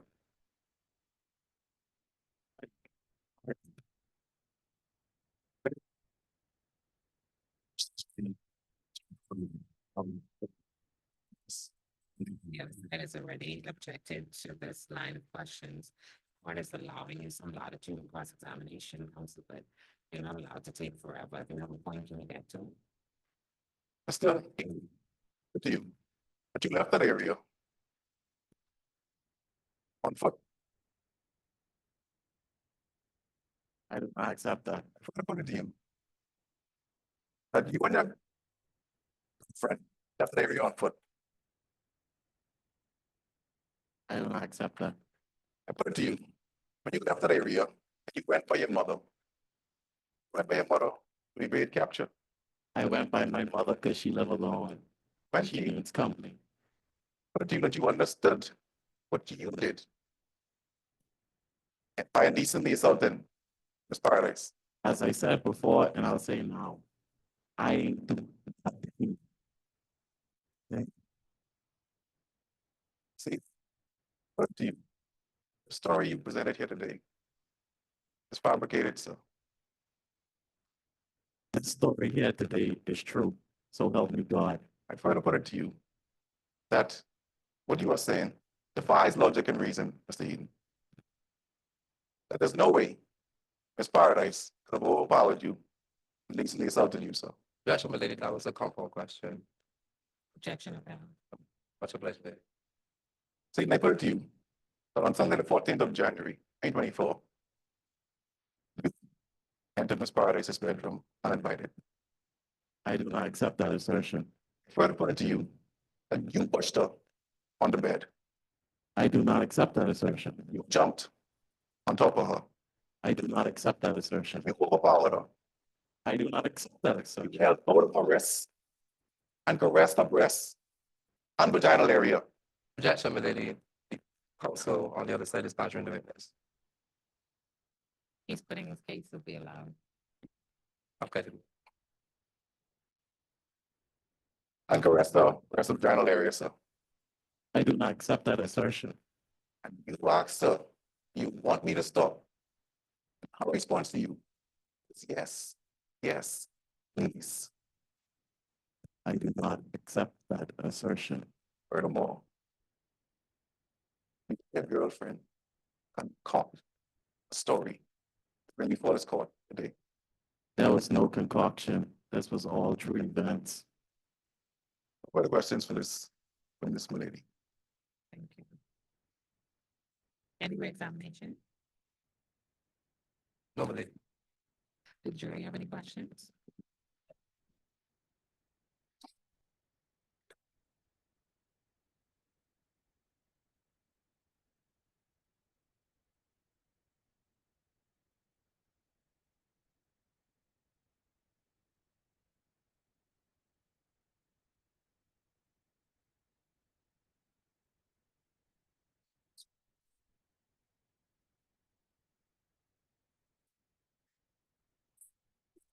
Reading and the log epistle, I'm just gonna give you the pleasure of reading it.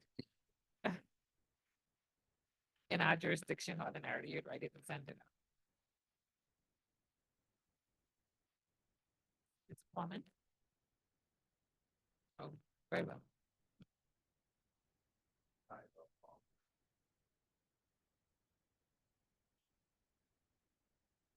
She told me she received certain information and she made her way down. No, no, no, no, no. I cannot leave essay You evidence. cannot, yeah, you're going too far down here. If I'd been able to read your writing, it would not have allowed it.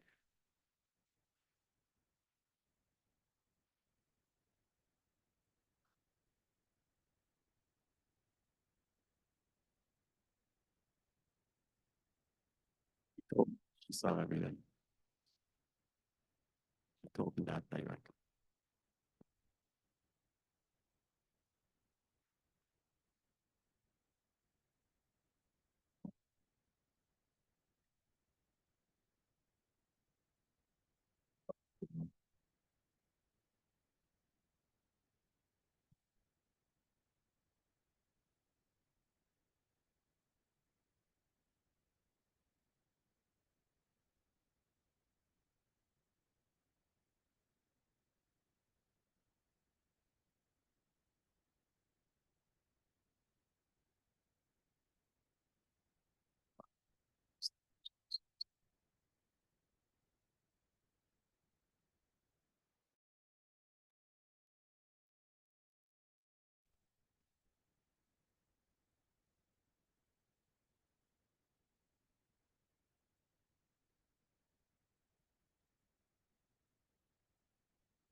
It was still fresh at the time, so it only could have been Eve Paradise.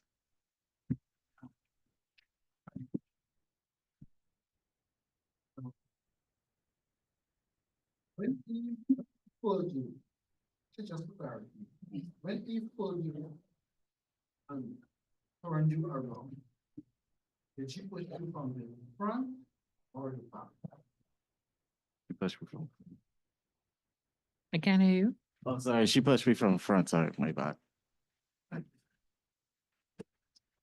Thank you. Thank you. The court has a question for you, and that is, do you own a car? No, no, I do not. I do not.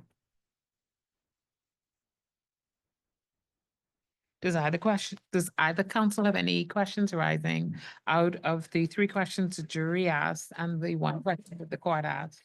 Yes, my lady. Yeah.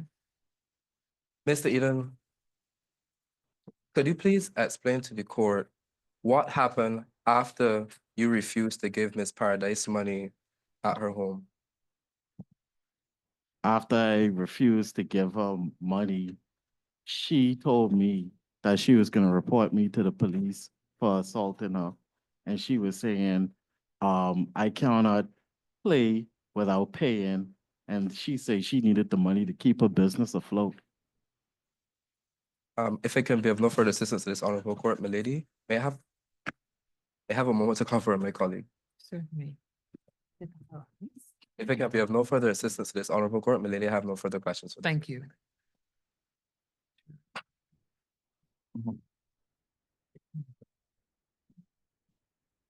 Any questions from the prosecution? Mr. Eden, you said you walked to church, right? Why didn't you walk home? You said you walked to church. Why didn't you walk home, sir? I live 3 miles over. But you walked to church 3 miles over. Why from didn't the you walk bu- home? From the bus stop. No further questions, my lady. Thank you.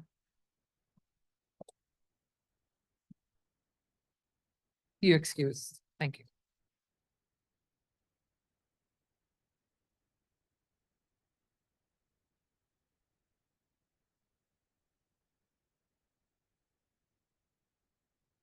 My lady, with your leave, the defense would like to call its second witness, Mr. Lila Sampson. Certainly permission granted.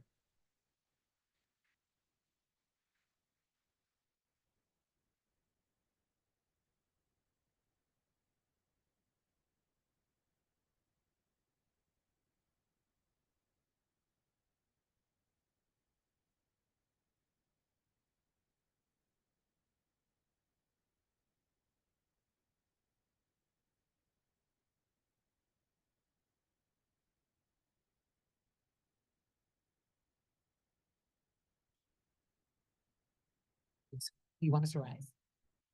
Okay. Court will rise for 10 minutes.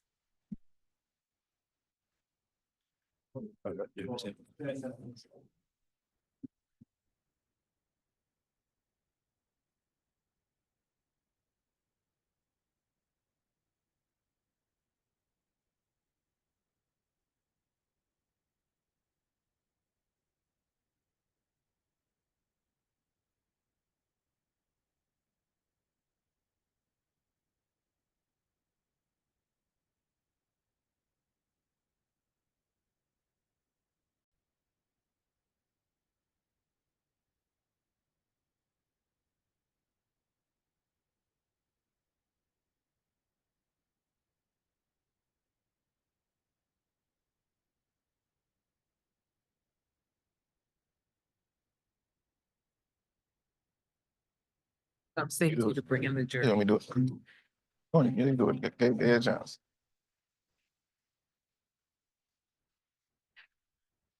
Can you please bring in the witness, Delilah Sampson? Lady, this is continuation of Yes. the Director of Public Prosecution versus Mr. Adam Eden, BBI number 78/2/2024. The appearances remains. Thank you. Vice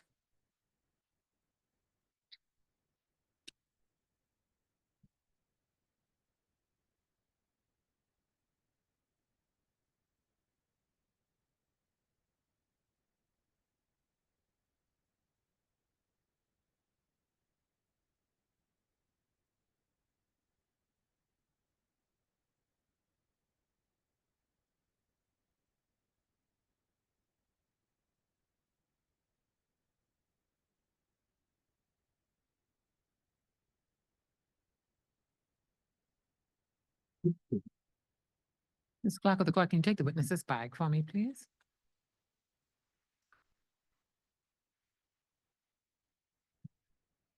That gun that close to us. The witness is sworn. Your witness, ma'am. Good afternoon, ma'am. I have a few questions for you. Please speak clearly and loudly so my lady and the jury can follow along. Okay, good morning. Please state your full name for the court. My name is Delilah Sampson. Where do you live? I live on 123 Winning Street. What is your occupation, ma'am? I am in between jobs right now. I'm unemployed. What did you do before? I was a maid at one of the hotels. And yeah, I got fired because when my boyfriend got into this trouble, like this situation or whatever, the girls on my job was starting to talk crazy to me. And so it caused a conflict and then I was fired. Miss Sampson, are you familiar with the defendant, Mr. Adam Eden? Yes, that's my man. Do you recall the afternoon of the 11th of January, 2024? Yes. My boyfriend Adam, he took me to a store to get some weave and some lashes. Do you recall the name of the store? Yeah, it was downtown style and makeup. Who did you meet at the store, if anyone? Miss Eve. Her name was Miss Eve. Yeah, she owned the store or whatever. And after meeting her, what happened, if anything, at the store? Well, I was looking around in the store and her and my boyfriend Adam, they started to talk to each other. They bust up in a big conversation and matter of fact, they had a very big conversation. They appeared to know each other. She barely spoke to me when I was at the boutique. She was talking to my man plenty. So while she was talking to your man, where were you? I was in the store, like, picking up my weave and my lashes and stuff. But still close by to see, what was going on. But close enough to see she was talking to my man a lot. And after you realized she was talking to your man a lot, Mhm. what did you do, if anything? I went over there you know, just to like make my presence known, because like I say, they were speaking to each other, being a little familiar, a little friendly. So I went over there and then she started to tell us about how she like she changed her life or whatever with God. She was able to stop hustling and open up this boutique and blah blah blah. She just was running on about that. And then she invited us to her church. Did she mention the name of the church? Yes, Church of Transformation of the Wretched Remnants. A very fitting name, considering she goes there. And what date would the following Sunday be? I think that was the 14th of January. Did you accept the invitation to go? Not at first, but later, like when we talked about it, we decided we would go. Do you recall the morning of January 14th, 2024? Yes, so I was getting ready for church. Because like I said, that was when we decided to go to the church. So we got ready. I mean, I got ready, sorry, not we, because we plan on meeting to the church. So I was getting ready. And then I had to walk my mom to the church, to her church, sorry, before I went to Church of Transformation of the Wretched Remnants. So yeah, I had to walk her there first, and then I walked to my church. So how long did it take you to get to Miss Paradise's church? Took me like a while. I would say I would say it took me like over an hour. And why did it take you so long? Well, I wanted to take the bus, but the bus don't really run normally on a Sunday, so I had to walk. When did you arrive at the church? I arrived to church like 3 o'clock, I would say, and it was over. Church was over. When when I you got got to the church, what did you notice, if anything? Yeah, like I said, church was over. And I was trying to find my man. He was nowhere to be found when I got there. So I had to I was trying to find him, you know, so I described him to a few people so I could try and find out to see like where he was. What did you do next after you spoke to these people? While trying to Objection, find my lady. That's a leading question. My lady, I'm simply trying to elicit from the witness what she would have done after. Overruled. I'm guided, my lady. Guided, my lady. Miss Sampson, I will repeat the question. What did you do next after you spoke to the people at the church?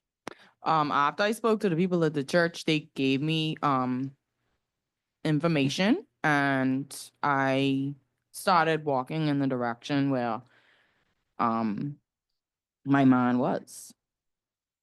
And while you started walking in that direction, what did you notice, if anything? I was trying to, well, I noticed two figures like in the distance. And so I was walking behind them, and you know, we walking, and they hit a bend, disappeared.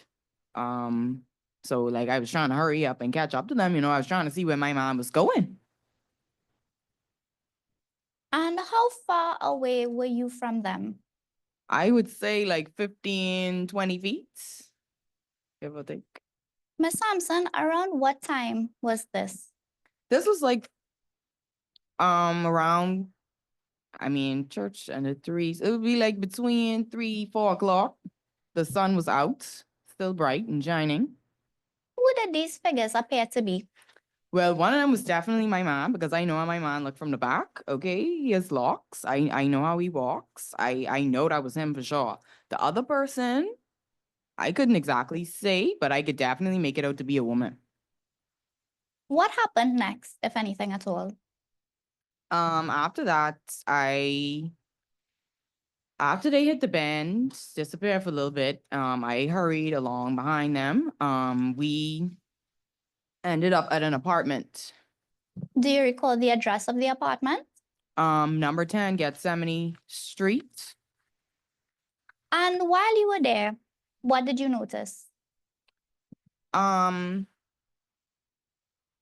Well, when I got there, I heard, like, when I got to the door, I heard some furniture scraping around. I heard some tussling. I became concerned.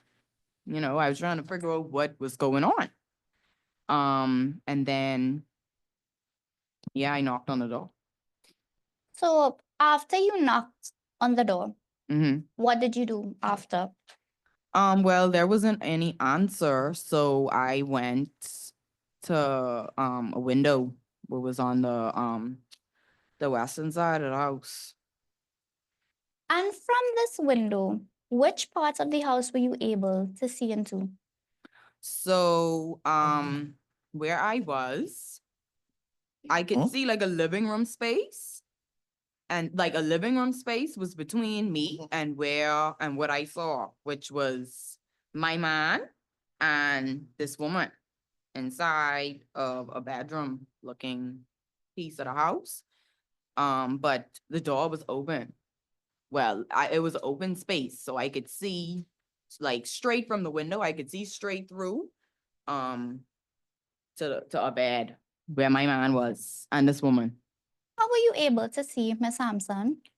The light was on.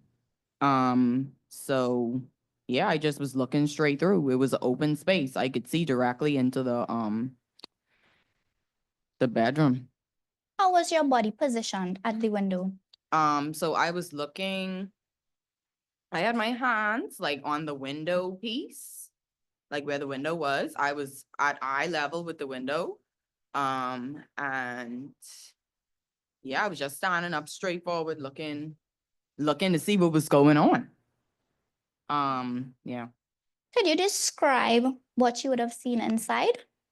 So I saw my man on the bed, and this woman was on top of him, straddling him. They was tussling around. He was trying to she was on top of him. He was trying to restrain her, like trying to push her off of him. And like in the midst of him trying to restrain her hand, she was taking his hands and trying to rub it all over herself. Can you demonstrate what you would have seen? So he on the bed like this. Okay, his hands trying to grab her hands. But all the while, her hands grabbing his hands and going all over the place, like so. Needless to say, I was very concerned. I was trying to figure out what was going on. Miss Sampson, who did you make out this woman to be? She heard and looked like Miss Eve, the same woman who owned that boutique store I was telling you about earlier. What did you hear or see, if anything at all, after this? So like while I was looking through the window, Adam said something. And then she said, yes, please. Like that's the phrase that I heard her say. And yeah, like she was laughing, you know, like it was just, I don't know what she was laughing at. I don't know what was funny, but she was laughing after she said that. Where did you go, if anywhere, after this? So once, like I say, Adam tried to get her off of him, right? And the first time He did, sorry. The first time he tried to get her off of him,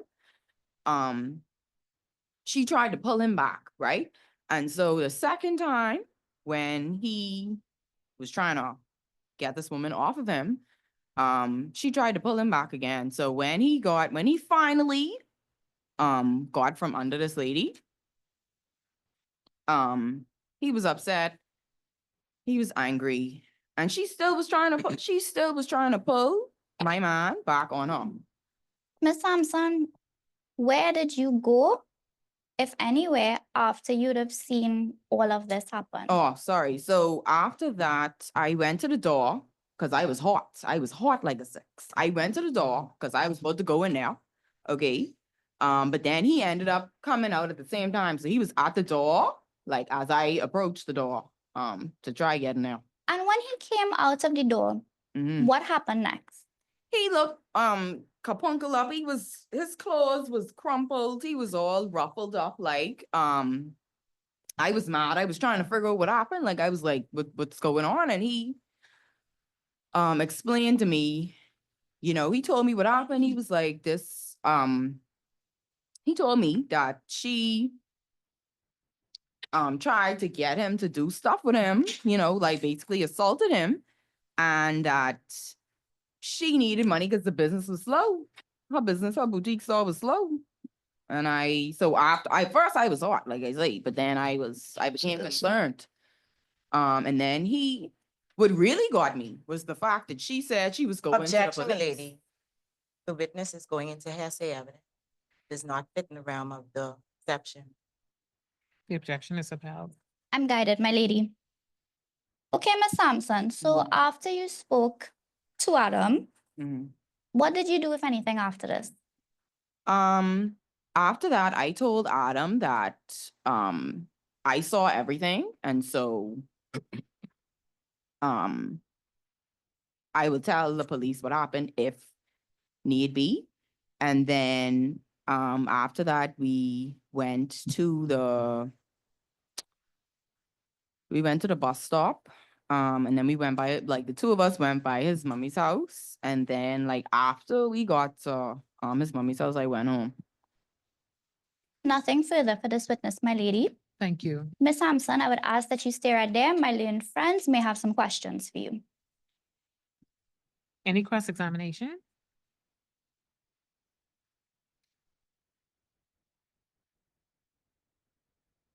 The lady with you. Certainly.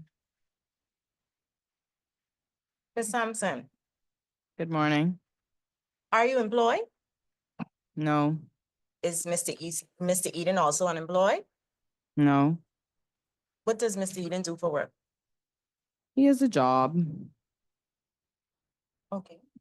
So on the 11th of January, 2024, you said that you went into the boutique with your boyfriend and you Mhm. purchased some items. Yes, Who that's paid for correct. these items? He did. So That's Mr. my Eden man. supports you financially because that's your man. Yes. Okay. So at the boutique, did you notice Mr. Eden staring at Miss Paradise? If I notice my man staring at her, Yes. no, Okay. they was looking at each other. Did it appear to you that they knew each other? Yes. And at that point, you became uncomfortable?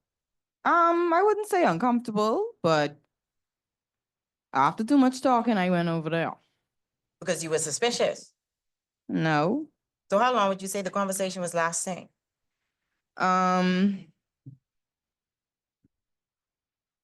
I don't know, long enough for me to go over there and see and just to make sure everything was So this everything. conversation is going long enough for you to see everything, and at minute 2, when you became suspicious, you didn't walk over to insert yourself? To No. interject where your man is? I just went over there because they was talking long. I wanted to see what they was talking about. Okay, Miss Paradise.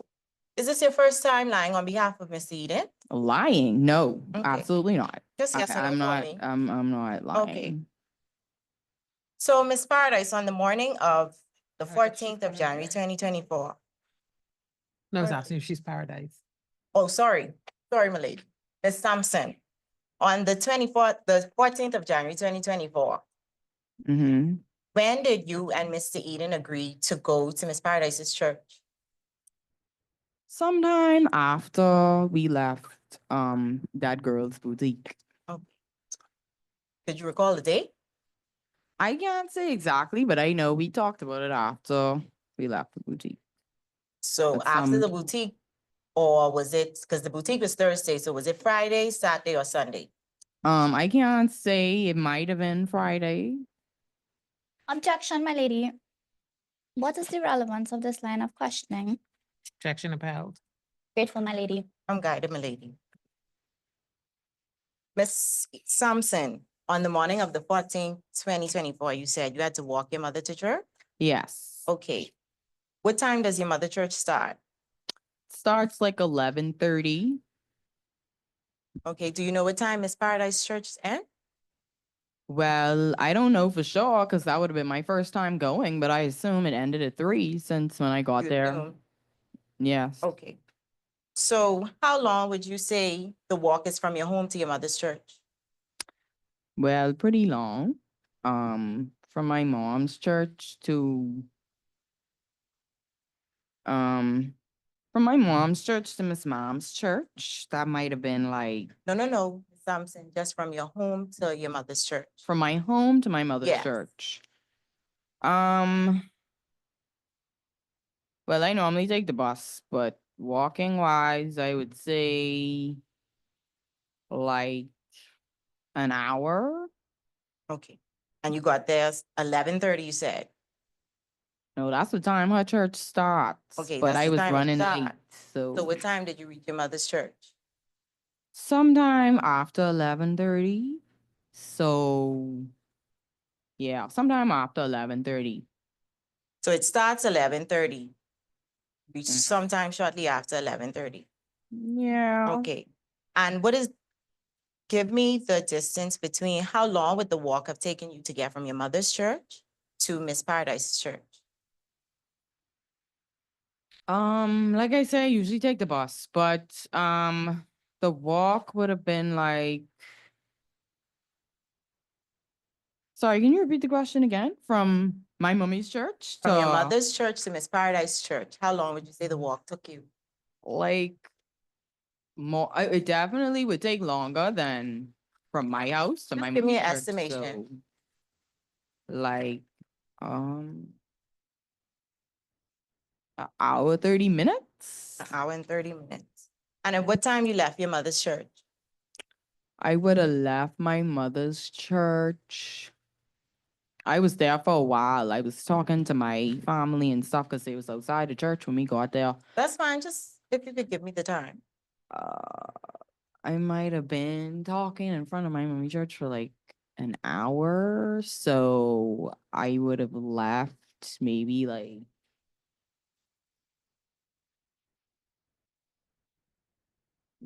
one-ish. Okay, so you left at 1. We'll go with 1 p.m. So you left at 1 p.m. and it's an hour and a half walk to Miss Paradise's church, correct? Yes. So if you left at 1 p.m., we are now to, Mm-hmm. you left at 1 p.m., sorry. Yeah. And it's- Estimating wise, because I Okay, wasn't. so you keeping would have track gotten of- to, you agree with me that you would have gotten to Miss Paradise's church at about 2:30? Yeah. So you would have gotten the last 30 minutes of Miss According to the Paradise's church. estimation, but I'm just estimating. Would you Sorry, say? Miss Sampson? I said I'm just giving an estimation because I usually take the bus. Okay, but this estimation you've given thus far does not take you outside of the realm of 10 to 3, which is the Objection, my time. lady. The witness has answered the question. If you could allow the witness to complete her answer. I'm guided, my lady. Thank you. Sorry, I lost the question, my lady. Okay, so you indicated you left your mother's church at 1 p.m. Mm-hmm. and it takes you an hour and a half to get to Miss Paradise's church. Mm-hmm. So you'd agree with me that you would reach to Miss Paradise's church at 2:30? Well, I can't say, but I know when I got to church, it was over and it was around 3. So, It was around 3 or it was 3 o'clock? Or was it 2:30? I wouldn't say it was 2:30. My lady, if you could ask the witness, just to give an answer. What time did you get to the church? Around 3. So Miss Sampson, is it 2:30 or 3 o'clock? Objection, my No further lady. question on that. No further line of questioning in that regard, my lady. Very well. So, Ms. Sampson, when you got to the church, Mm-hmm, you indicated you received some information. mm-hmm, And in regards to the information, you did certain things. yes. And that's when you saw your boyfriend and Miss Paradise, who you presume to be your boyfriend and Miss Paradise walking in the distance. I presume it to Just be yes my, or no for me. That's when- no, I presumed it to be my boyfriend Mhm. and a woman. Okay, but you were not certain of the woman as yet. No, Okay. And when you got to the church, even prior to going to the church, why didn't you call or message your boyfriend to see if it still made made sense to even come? If you knew you were gonna be late. I was just trying to hurry up. Like when I'm rushing and I have a lot going on, I be trying to hurry up. So I wasn't really thinking to call him. And then he was in church. So if I called him, I might have disturbed Okay. church. He was in church. You didn't want to disturb. But when you got there, you confirmed that church at that point was over. Mm-hmm. So that would have been an appropriate time to try and reach him because you would not be disturbing him, correct? Correct. So why didn't you? Because you were suspicious, right? No, not yet. Okay. When church ended, I was trying to look for him because I just assumed he was there. So after I spoke to people, I got the information quickly. So I didn't really see the need to call him. So Ms. Sampson, in 2025, you want this court to believe that it makes more sense to look for a person in a crowd by looking through the crowd, or if you have their number, just simply sending a message or calling the number? That's what you want us to believe today? That's the truth. Okay. So on this walk, you said you noted your boyfriend and Miss Paradise. Well, who you presume to be Miss Paradise. Yeah, I noticed my man and another woman walking. And you became suspicious. So I wanted to see what was going on. Okay, because this was not the first time you wanted to see what was going on in relation to your boyfriend and another woman. No, I always want to see what's going on with my man. Because Mr. That's my Eden man. is also always doing something suspicious with another woman, correct? So you're always on the edge when it comes to Mr. Eden. No, No? no. Miss Thompson, are you always this nonchalant when it comes to your Objection, my boyfriend? lady. My friend on the other side is asking the witness to speculate. Objection upheld. I'm guided, my lady. Grateful, my lady. So Miss Thompson, give me the distance between you and your boyfriend. Because you were not certain it was Miss Paradise's yet. Like, you mean when we were walking Mhm. down the road, right? Yeah, so that would have been like 15, 20 feet. So can you give a description to the court what is 15 to 20 feet, what you presume 15 to 20 feet to be? From where I am, I guess, to like maybe the second row of chairs or the beginning of the third row of desks. Okay, just help me. So 1, 2, 3? Yeah. Okay. And you would agree with me that if where the lady in the white and black jacket is sitting, if you were to Miss call out Williams. to her right now, she would be able to hear you? Yes. Okay. So you agree with me that's not a far distance? No. And if you called out at Mr. Eden, he would have stopped and turned around to you. Yes. So why didn't you? Because you were suspicious? I watching my man walk with another woman. I want to see where they end up. I And I want to see put what's to you going that on. you were watching your man to see where he end up because you do not trust Mr. Eden. That's a generalization to make, yes, but I wouldn't say I don't trust him. I trust him, but You sound unsure, Miss Sampson. no, I was only unsure in that moment of what was going on. That's And why I this is wanted not to your follow first them and moment. see. Okay. So on this walk, you said in your evidence that you lost them for a minute. Yeah. Okay. So how did you know to go to apartment number 10? You had inside information, correct? No, incorrect. Once I Oh, sorry, no. That's what Mr. Eden told you to tell the court today, correct? no, Oh. no. So how did you know to go to apartment number 10? Okay, so after I lost them quickly, I hurried up. I put some pep in my step. I skipped down the road. I hurried up so I could catch them up, so I could see where they was going. And that's how I ended up at the apartment Okay. in Gethsemane Street. So when you got to the apartment at Gethsemane Street, where your man was inside, Mm-hmm. you said when you got there, you knocked on the door. Can you give me the knock? Can you demonstrate right there in the front of you on the table how you knocked? Okay. You'd agree with me that's a gentle knock.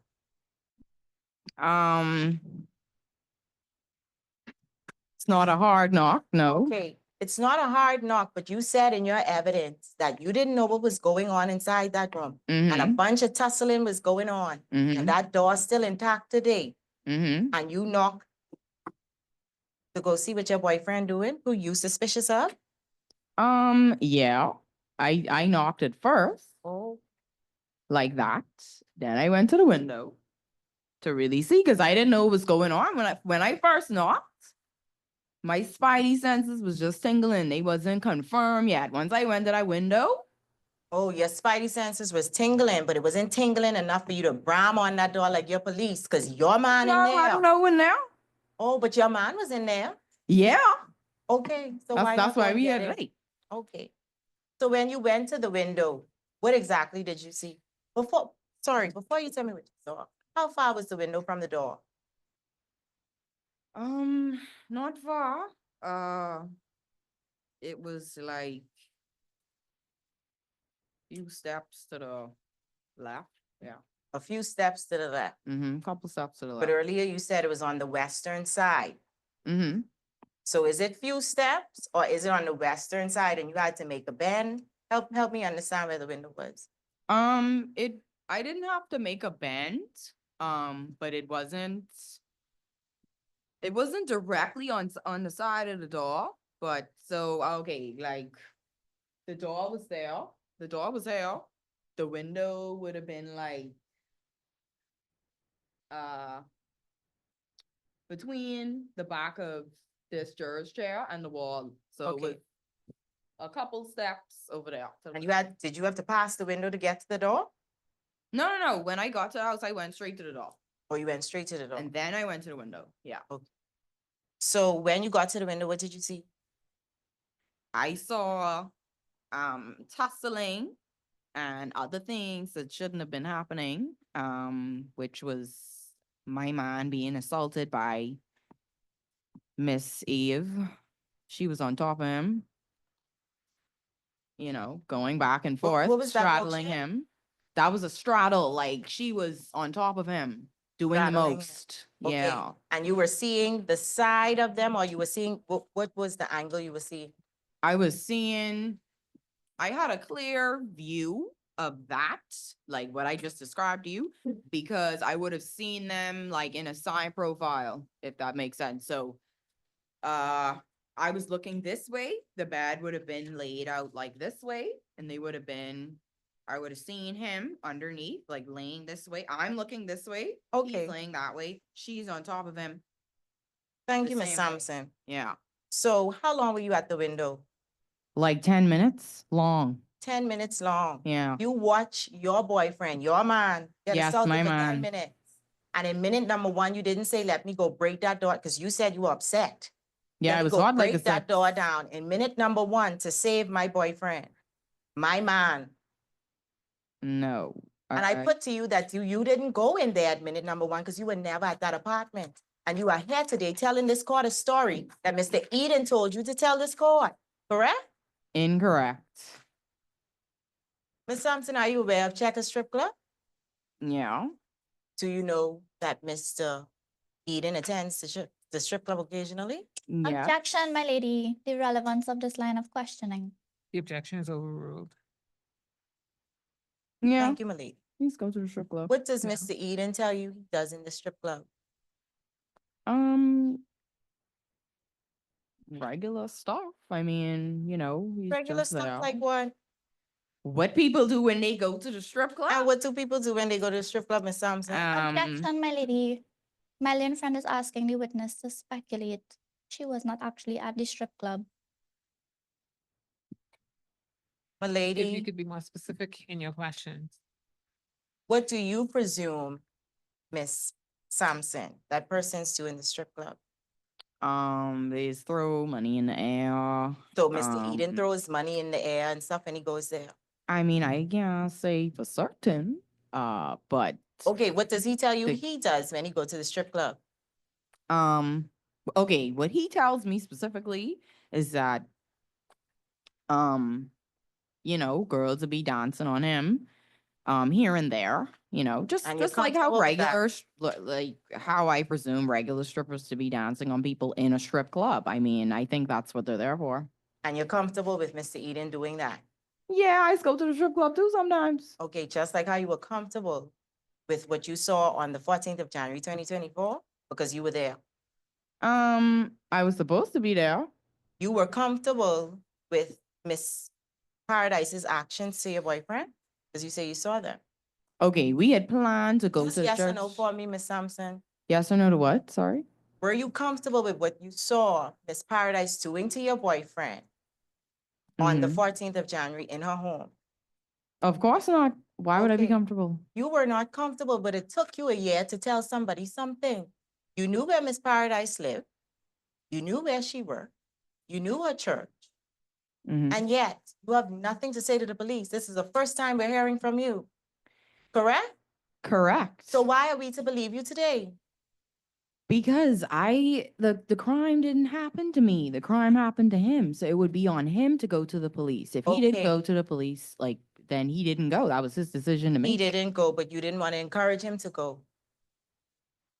Just yes or no? No. Okay. But you didn't go to the police to even tip off the police that you were aware of a crime that occurred. He's a man, and I know how police take sexual crimes against men in this country. That's fine, but you're aware of the church that Miss Paradise goes to.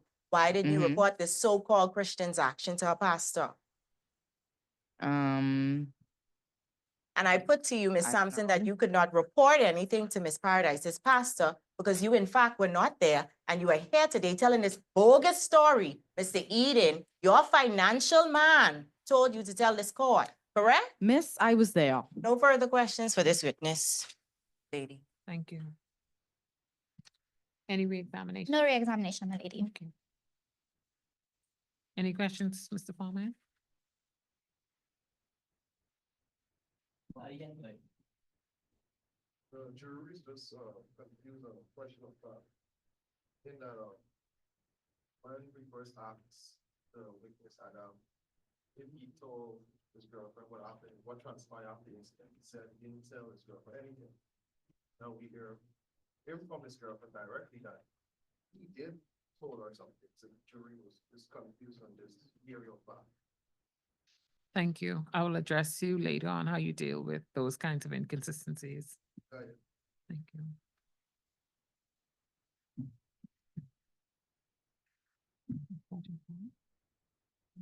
The court has no questions for you. Thank you very much. Your excuse.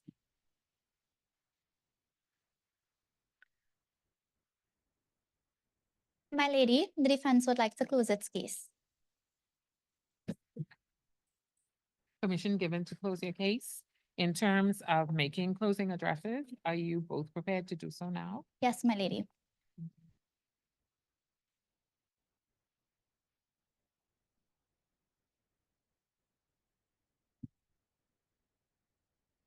Lady, the prosecution would like to just ask for 5 to 10 minutes before we do. The court is mine. It is now 2:36, and so court will resume at 2:45. Much obliged.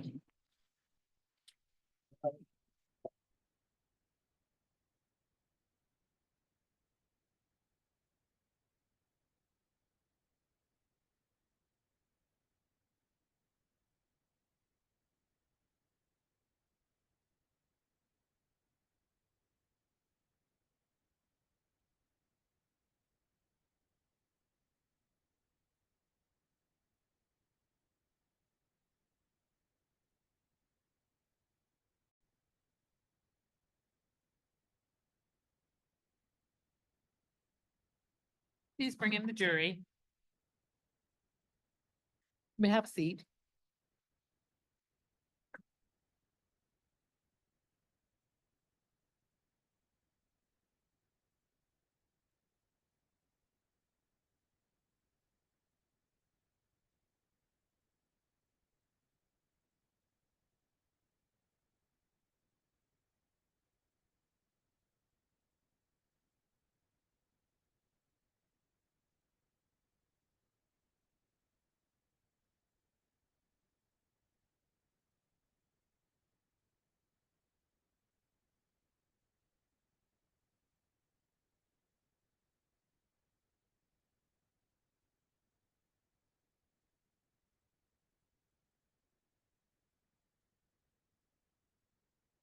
Lady, this is the continuation of the Director of Public Prosecution versus Mr. Adam Eden, BBI number 78/2/2024. The appearances remain the same. Now going to closing addresses. Thank you. After, My lady, with your leave, the defense would like to address the jury. certainly, please commence. Members of the jury, thank you for your attention. As we've reached the end of this trial, you have heard both sides of the story. Mr. Adam Eden has come here today and he has given you his version of events that occurred on January 14th, 2024. But Eve Paradise has given you a different account. You're probably already thinking it, so I will say it for you. One of them is lying. As my friend would have said in his opening address, who is the sinner and who is the saint? My role is not to tell you who is lying. You, members of the jury, will decide that amongst yourselves. My role is to remind you that you must be sure, and the answer can only be found in the evidence. A single unanswered question is enough. And today, we have more than one. So let's look at the evidence. Now, the prosecution has told you that it was Adam who became enchanted by Eve when he saw her at Checkers strip club. And it's because of his so-called interest in her that he went to the church and then he went to her home. They want you to believe that Adam touched the virtual complainant and that he was the aggressor. But actually, he was the victim. Eve Paradise is a hustler and has always been a hustler. Adam Eden and Eve Paradise would have met at Checkers strip club, where Eve worked as a bartender and a dancer, and Adam would have given her tips for both of her services on the dance floor and off the dance floor. The virtual complainant herself would have said that it's these tips that would have allowed her to open a boutique. Members of the jury, you have heard it for yourselves. The virtual complainant makes $3,600 a month. $1,200 goes to the rent of her boutique. She also has to pay rent for her apartment, leaving her with $1,200 for all other expenses: groceries, utilities, stocks for her business. She is clearly financially struggling and has shown you that she is an ambitious young woman and is willing to do anything to save her boutique. And that's what she did, members of the jury. When she saw Adam Eden walk into the boutique that day, she saw a chance to get some tips, an opportunity to make some quick money, a chance to keep her business going for another 3 months, because she was the same woman she was at the club. Whether she went to church or not, one thing remains the same. Once a hustler, always a hustler. The prosecution wants you to believe that Miss Paradise changed. She's now a woman of God, but the only thing she changed is her target, which is why when Adam Eden came into the boutique that day, she recognized him. She knew he would have been an easy target. You see, members of the jury, she grew up a hustler, always doing whatever it takes to make ends meet, which led her to becoming street smart. And that is what she used to her advantage. She knew she could have gotten what she needed from him. And that's when she thought of her plan, because she saw the perfect opportunity to get Adam Eden right where she wanted him. Members of the jury, the prosecution wants you to believe that Adam was the initiator. So let's see. Firstly, Eve Paradise invited Adam Eden to church. She initiated the conversation in her version of events. She asked him if he was well. She spoke to him first. And as a good businesswoman, it is important to always attend to your customers. And in this case, Her real customer was Delilah Sampson, yet she paid no mind to Delilah Sampson, her true customer. Her focus was on Adam Eden. Why? Because she knew what she wanted from him. She knew she could have manipulated him because of her previous interactions with him at Checkers Strip Club. She knew she could trigger him. And put simply, he was an easy target. Secondly, while Adam Eden asked to use the bathroom because one cannot control when nature calls, she didn't say no. And she had the choice to say no. But this is a woman who allowed a man into her home. So she must have had some level of comfort or familiarity with him.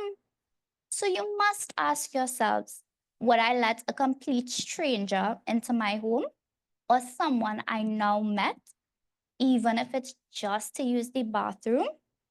She could have easily said no, but she chose to let him in, all part of her plan. And lastly, the prosecution wants you to believe that Adam entered her bedroom uninvited. But members of the jury, if you have someone in your home and you leave them by going into another room, they have to call out to you if they can't see you. And Miss Paradise claims to have felt fear when this man entered her room, yet she didn't scream, she didn't call the police, she didn't try to run out of the room. Does this really sound reasonable, members of the jury? But this is what Miss Paradise wanted. She carefully curated this plan by putting the pieces into play. And all Adam had to do was take the bait.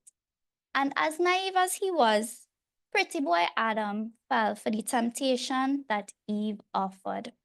So, members of the jury, who was really the initiator? Who was the sinner? And who was the saint? Now, after all of this, the prosecution has tried to show you that Adam Eden was the one who touched Eve Paradise without her consent. They have tried to paint a picture of Mr. Eden as the aggressor because Eve Paradise obtained injuries. Yet Miss Paradise would have said in her evidence she was unclear when she said that Mr. Adam Eden touched her chest area and he touched below her waist. Below your waist could be anywhere from your waist to your toes. So it is unclear how she would have gotten these injuries based on her version of events. But let me tell you exactly how those injuries came to be. Mr. Adam Eden tried to restrain her wrist because she was the one trying to kiss him and trying to touch him all over her body. And you also might be wondering about the bruises on her pelvic area. So let's think about this, members of the jury. If Eve Paradise was on top of Adam, straddling him, and then they engaged in a tussle, she would be putting all her pressure on him. And he was also in his church clothes. So isn't it reasonable to think that a belt could have caused these injuries? But yet again, we do not know where Miss Paradise was before the 14th of January 2024 because the medical reports cannot say exactly when or how long these injuries were there. In addition to this, the virtual complainant would have alleged that Mr. Eden played with her chest area, yet there are no injuries to indicate any tenderness on the chest area because Miss Paradise also did not indicate where on the chest area. So that could have meant higher up by her neck. We would never know because this was not said by Miss Paradise in her evidence. So I ask again, who is the sinner and who is the saint? Who is the true victim in this matter? Members of the jury, the prosecution must prove their version of events but their version is implausible. You must consider yourself in a situation like this, where someone is on top of you, using force. You would try to fight them off, to kick, to scream, to bite, even a punch. Yet Miss Paradise confirmed that she did none of these things. So if she was so fearful, then why didn't her instincts kick in? Because put simply, this version of events never happened. The virtual complainant also went so far in this implausible plan to say that her would-be rapist would ask her to stop. Does that sound normal to you? So was this really a case of indecent assault? Or was this simply a scenario where a woman manipulated a man? Because once a hustler, always a hustler. The events that did happen was her getting exactly what she planned for, exactly what she wanted, because she had him right where she needed him to be. And she only stopped when he offered her money, which is what she knew he would have done from their days at the strip club. Adam was being pushed back into checkers, but Eve Paradise was beyond checkers. She was playing a game of chess, and it was checkmate. The prosecution wants to make a point that Adam never made a report.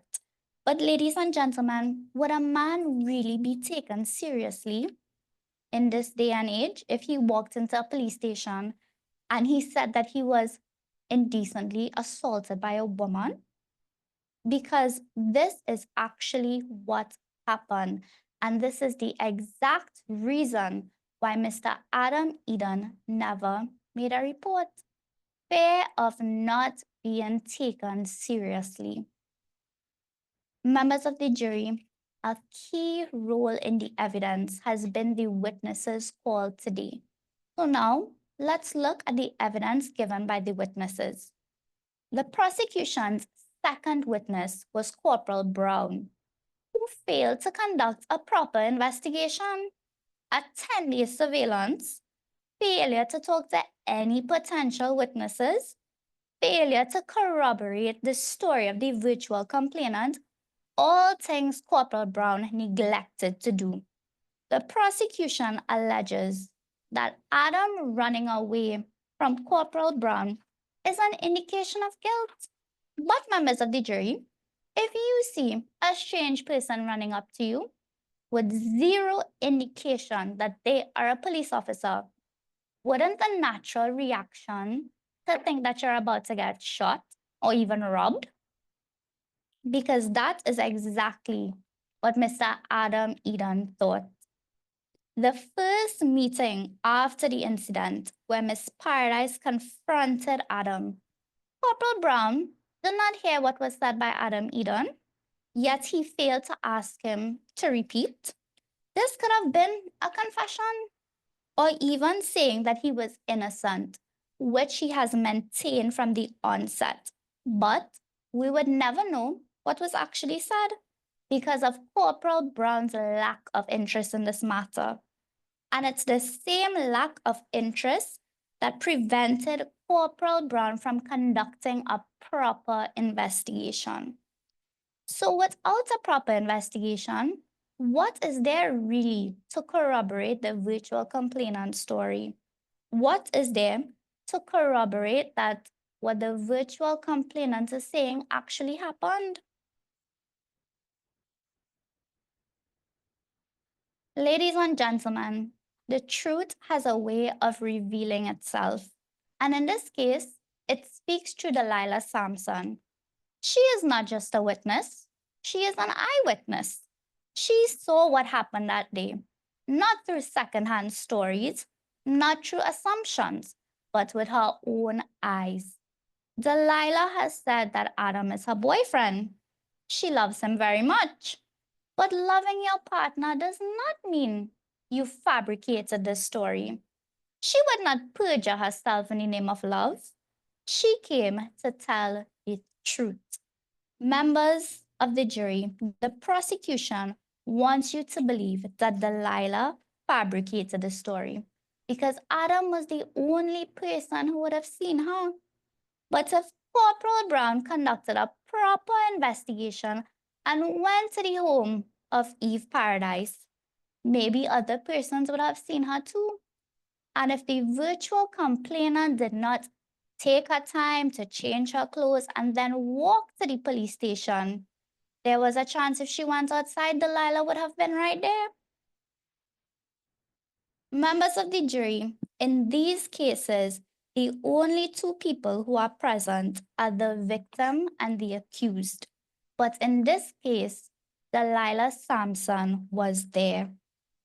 The prosecution also wants you to believe that there have been troubles in the relationship of Adam Eden and Delilah Sampson, that she was suspicious of Adam. But members of the jury, this is not what we are here for. So what if she was suspicious? Because as a woman myself, why else would she be here if this man did her so dirty? But that just confirms one thing, members of the jury. Delilah Sampson is here to tell the truth, to tell exactly what she saw on January 14th, 2024. Members of the jury, the prosecution has tried to paint a picture of Adam as this pretty boy, as this womanizer. And what if he is? If women are so easy to come by for him, he would have no need to force himself on another woman. Because in this case, it is Eve Paradise who has the most to gain from blackmailing Adam Eden. He already lost his job, ladies and gentlemen, and yet Eve Paradise is still trying to save her business. Eve Paradise planned and premeditated this. She put her pieces in place, and Adam took the bait.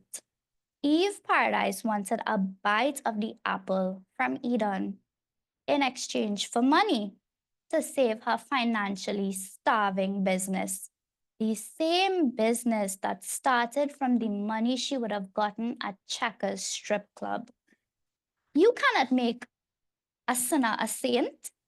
Adam admitted to going to the strip club, and the defense is not here to try and paint Adam and Delilah as saints.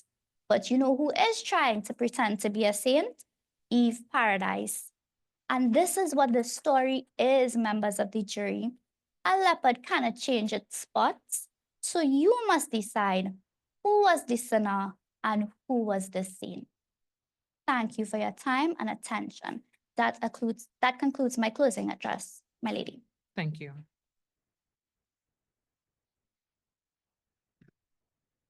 Lady, with your leave, may I proceed with prosecution's closing address to the jury? Good.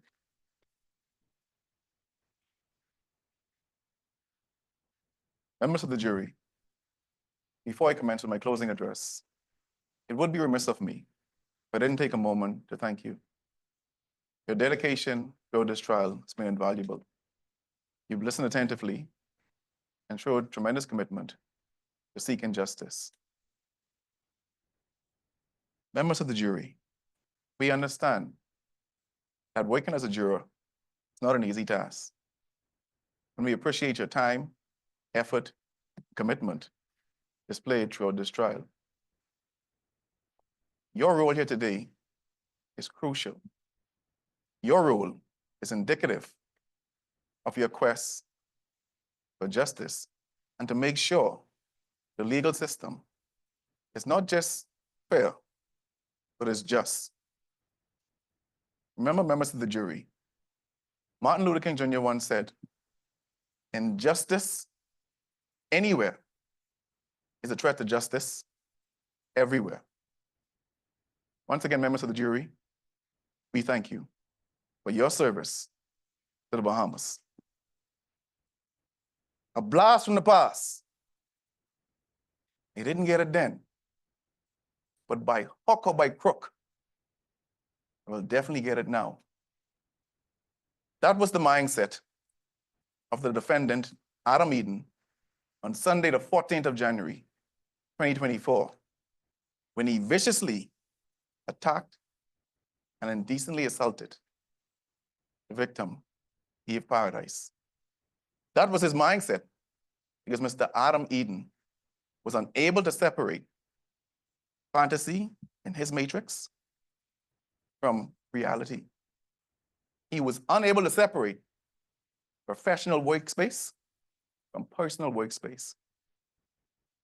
And that inability to separate led to Ms. Paradise being violated. The defendant, Adam Eden, stands before this court, charged with 1 count of indecent assault, contrary to Section 17 of the Sexual Offences Act. You've heard my learned friend mention in the opening address that the burden lies squarely on the shoulders of the prosecution to prove that 1, Mr. Adam Eden assaulted Ms. Eve Paradise. 2, that assault was indecent. And 3, he received no consent.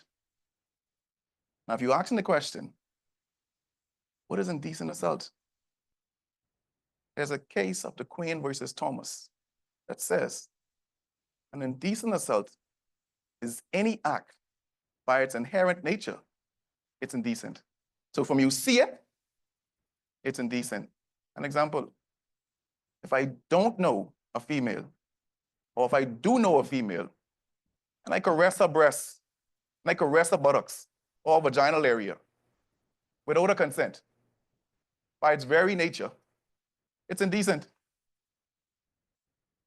Now the standard we must prove that charge at is beyond a reasonable doubt.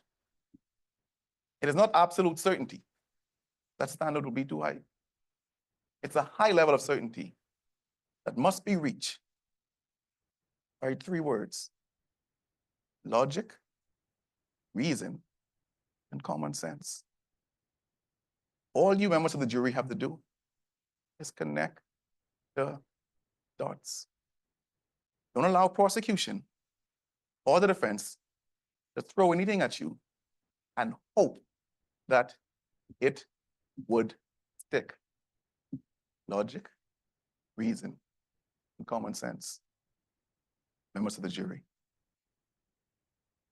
We submit that we have put forth a compelling case supported by credible evidence to prove beyond a reasonable doubt that the defendant, Adam Eden, did indecently assault Ms. Eve Paradise.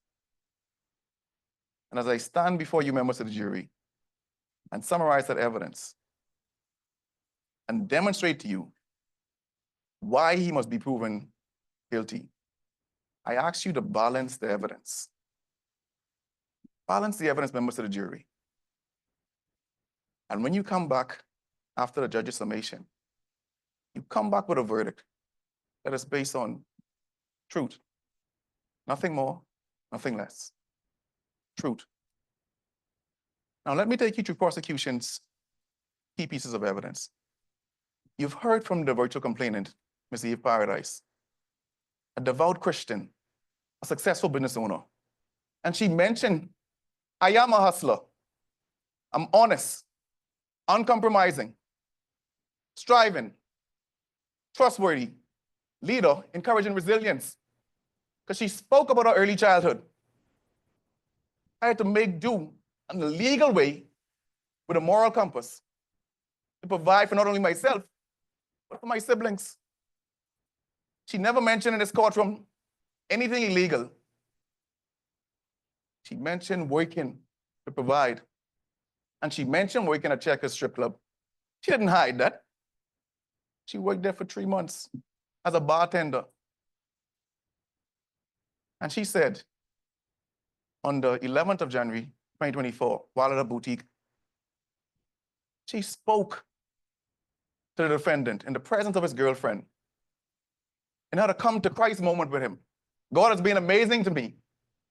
The reason why my business is successful, I owe it all to God. And she invited both the defendant and his girlfriend to church. It was the defendant who was looking at her funny. And she had asked him the question, like any reasonable person would do, are you okay? Now we fast track to the 14th. We're at the church. It was the defendant who walked over to Miss Paradise and informed her, based on his evidence, I know you from someplace. When she turned to leave to head home, it was the defendant who asked her to walk along with her. When she arrived at the residence, it was the defendant who asked her, can I use your restroom? You might ask the question, members of the jury, well, why allow this man into your home? And she said from that witness box, we spoke about the church service. He said he enjoyed the service. We spoke about Christ.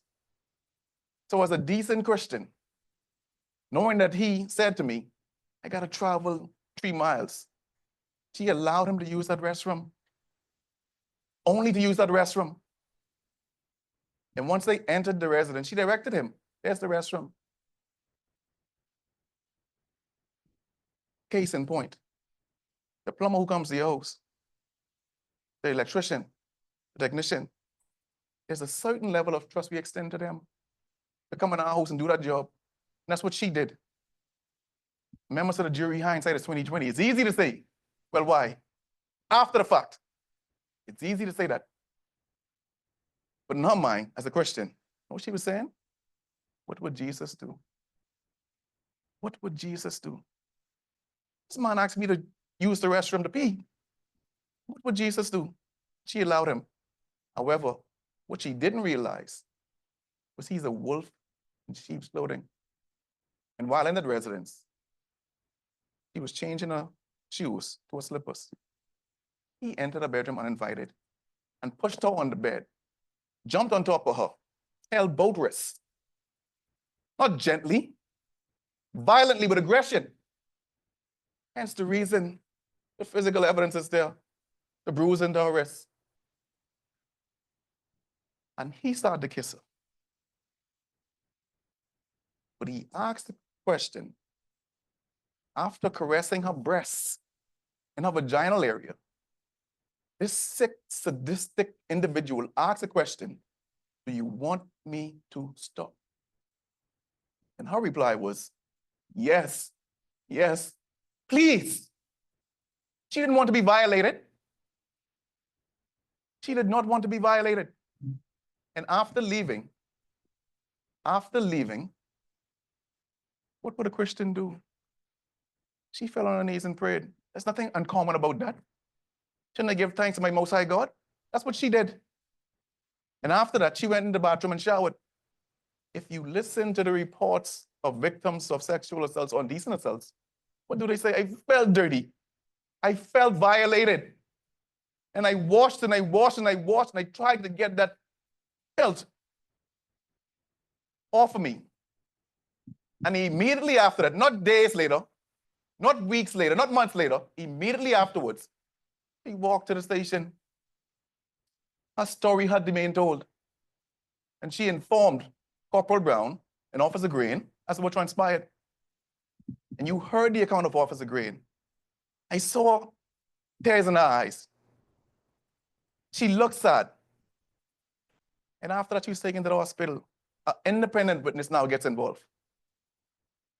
The report of Dr. Walsh, who said in that report, the victim looked depressed. The victim had bruises to her wrists and her abdomen. That's what was said. And Corporal Brown did his investigation, thorough investigation. Not because it doesn't line up with what you want, means he wasn't thorough. He said the reason why he took a certain course of action. He had no horse in this race. He didn't know the victim, nor the defendant. But notice something, members of the jury. He never went into detail as to the nature of the offense. He mentioned a report was made. members of the jury. We're going to get to that in short order, why that's important. Now, prosecution or defense wants you to believe that the defendant, Adam Eden, is innocent. And they are correct. He didn't have to take that stand. He didn't have to call witnesses. However, he took that stand and he called the witness. And the beauty of that, members of the jury, is now you could compare and contrast those witnesses. Who's making sense to you? And I put it to you, when the defendant took that stand, out of failure, in terms of him being truthful. When his girlfriend took that stand, out of failure. Let's say that's why. Look at the size of that defendant compared to the virtual complainant. You really believe she could, according to him, grab him by his shirt, spin him around, and throw him on the bed, jump on top of him, and sing a whole soca song, members of the jury. Take it easy, I can do the work. And then go offer her, if I pay you, would you stop? That's his flashback to the club. And furthermore, members of the jury, what stripper in the history of stripping, you know, is stop stripping when you pay them? Which stripper? That's impossible, members of the jury. That's impossible. That's unbelievable, members of the jury. That's unbelievable. And his thing is, he gently tried to restrain. I'm being violated. I gently tried to restrain. That's impossible, members of the jury. If someone is violating you, you outweigh them by 100+ pounds. I could easily remove that person from off me. This story doesn't make sense. It doesn't add up. And then he said, when Officer Corporal Brown approached him and told him a lady made a report against him,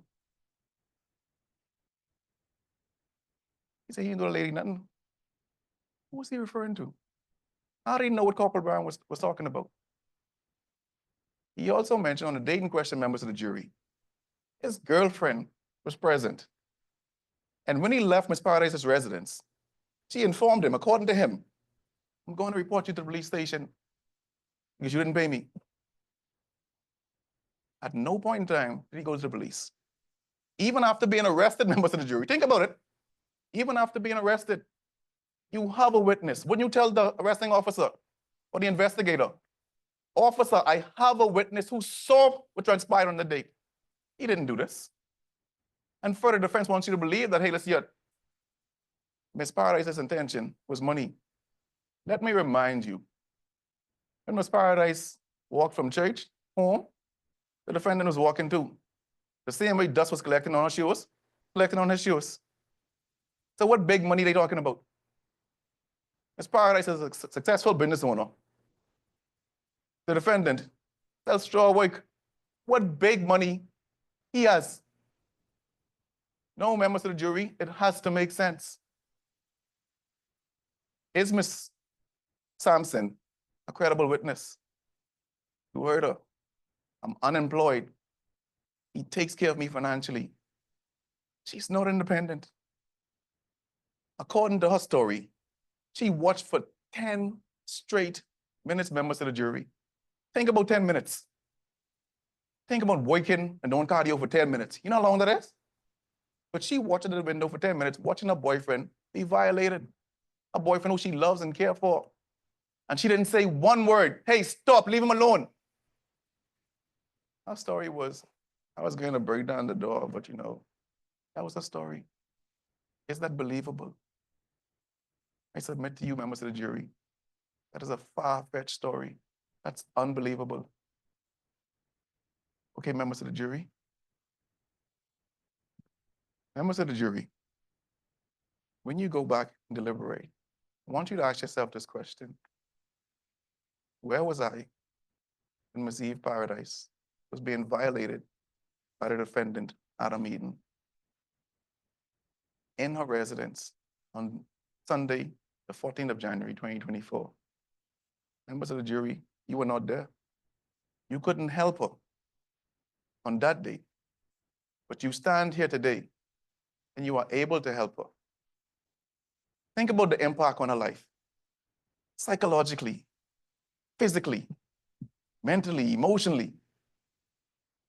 She's been damaged because she has been violated, all because she trusts an individual for a very brief moment. For a very brief moment, members of the jury. And if you go in the back there, and the question comes to your mind, what do I do when the act of a perpetrator, when the act of a defendant is filthy? I want you to think about Ms. Paradise's action. She tried to wash away the filth. And she said, this is so filthy, this is so filthy. You members of the jury, I ask that you come back with a verdict of guilty. Members of the jury, once again, I thank you. My lady, let's give you a further assistance to the court. Against prosecution's closing address. Thank you. Mr. Foreman and ladies and gentlemen of the jury, you would have heard the evidence in this case, and you would have had the benefit of hearing the closing addresses of both counsel. In terms of the law that is to guide you, you are to take the law only from the court. And we are guided by Section 17 of the Sexual Offenses Act. And that section reads that a person who indecently assaults another person would be guilty of an offense and liable to a certain term. In relation to what is indecent, it's the common ordinary definition of indecency that applies to any right-thinking, reasonable member of the public.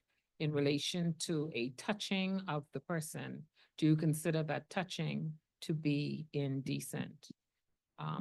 If you accept the evidence of the prosecution's witness that there was a touching in the chest area and a touching to the body underneath the waist, you may believe that to touch a person in those intimate areas would be indecent, but whether you find so or not would be a matter for you. Counsel for the defense have put to you that the areas that were specifically touched have not been specified, and so therefore then you should have some doubt. The burden of proving this case rests on the shoulders of the prosecution from the beginning of the case to the end of the case. They must prove that case to you not to any old standard, but to a standard beyond reasonable doubt, which means that at the end of the day, must be satisfied so that you feel sure. We will not go over the evidence that was adduced in this case because you've heard it all today, and so it should still be recent. And you should still be able to remember what the witnesses said. In terms of your verdict, we will allow a majority verdict, which means that you must agree by a 2/3 majority of you. I don't think that we can assist you any further, and so we would invite you now to retire and to consider your verdict.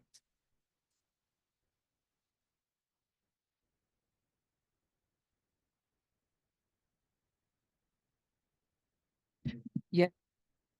Into the medical report, we would say to you that the medical report is not capable of providing corroboration in this case. That what it does is it shows, if you accept it, consistency possibly for both sides. And so you'll consider the evidence and decide whose evidence you accept in relation to this matter. If you have any reasonable doubt, you will of course give the benefit of that doubt to the defendant. You will have the document to take with you down into the jury room. The clerk of the court will give you the indictment. You'll endorse the back and indicate what is your verdict. And he will also provide you with the exhibit in this case. There's only one exhibit, and so you will of course have that to take with you. So we'll allow you now to retire and consider your verdict, and we too will retire in order to deliberate. Thank you.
That's the verdict of you all.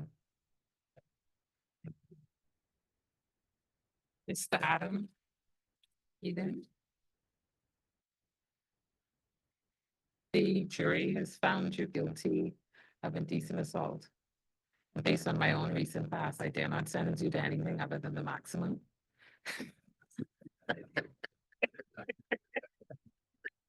Which is 8 years imprisonment. Thank you.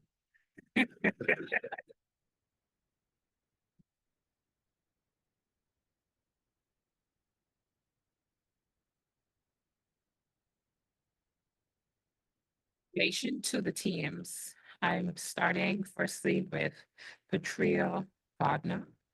The feedback of the judges was that you were a very strong advocate, that you were clear, well-reasoned. You had a voice that we could all hear, so you were also clearly articulating.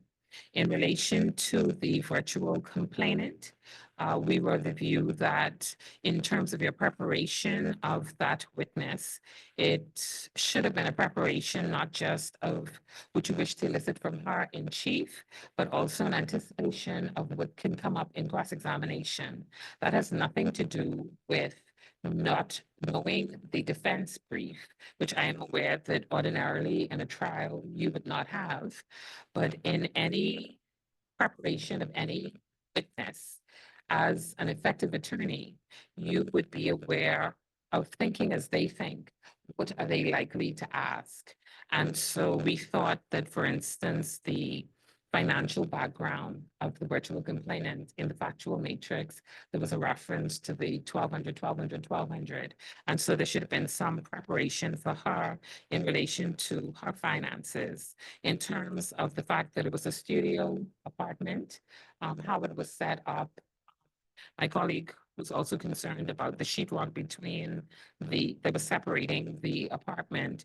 And so eliciting that from her in chief would have shut the door on some of the cross-examination in relation to how he found her in the apartment, whether she called out to him, because it would have been clearly established that in a studio apartment, she's very easy to be found.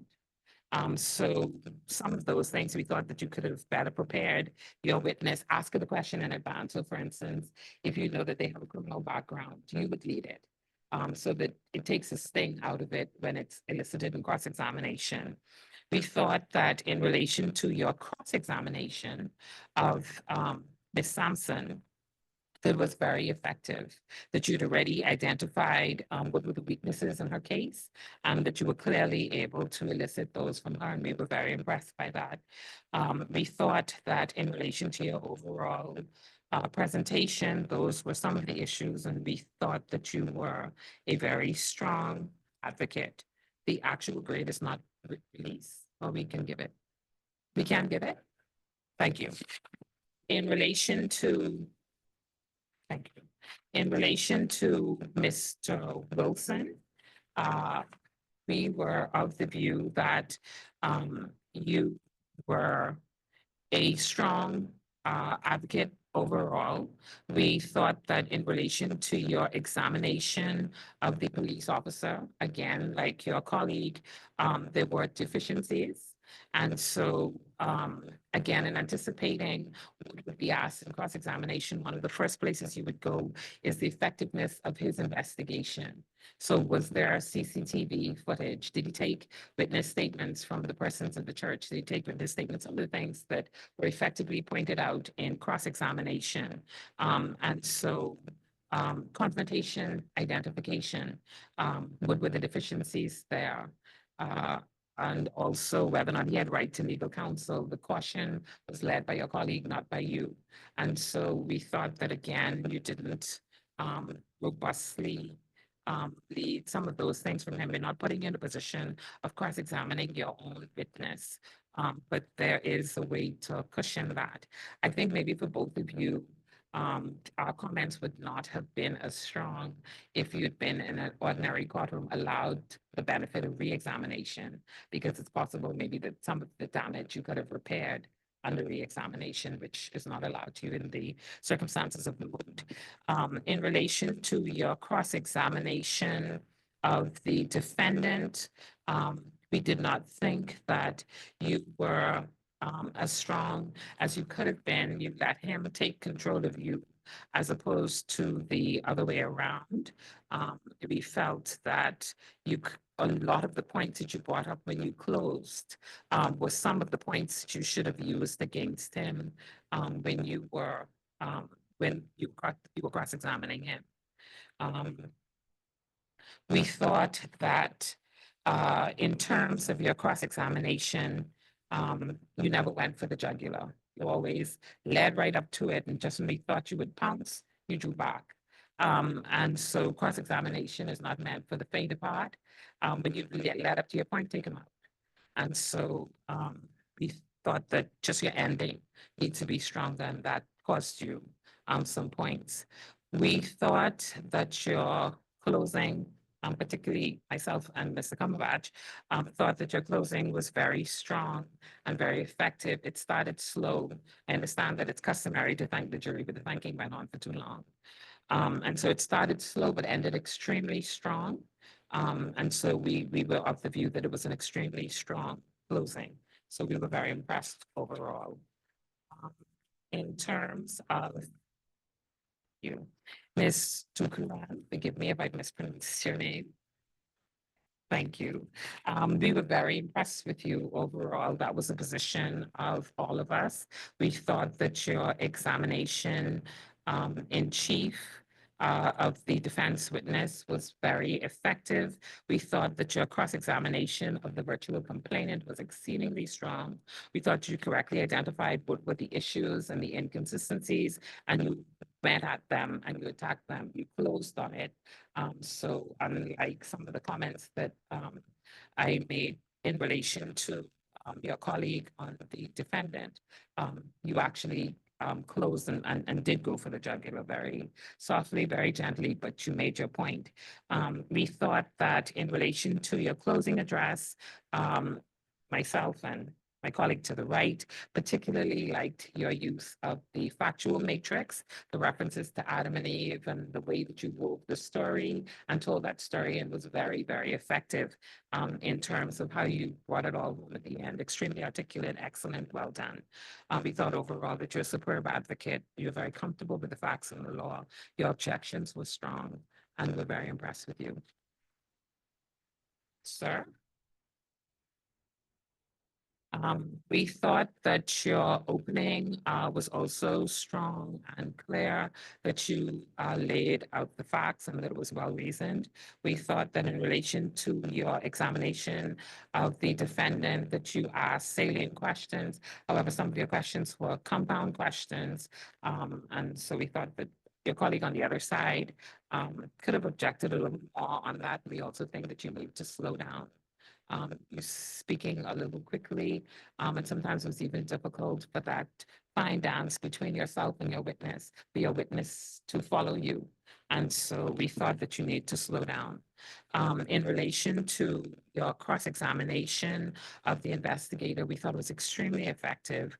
You pointed out all of the weaknesses in their case, and the only objection that we could take was the fact that you use some colloquial language. It's effective when you're talking about a soca song, a soca dance, but when the witness is saying to you, I cannot understand what it is you're saying to me, then it means that it's just a little bit too much colloquialism. And so you have to be careful to make sure that you're properly able to harness what it is you want to say.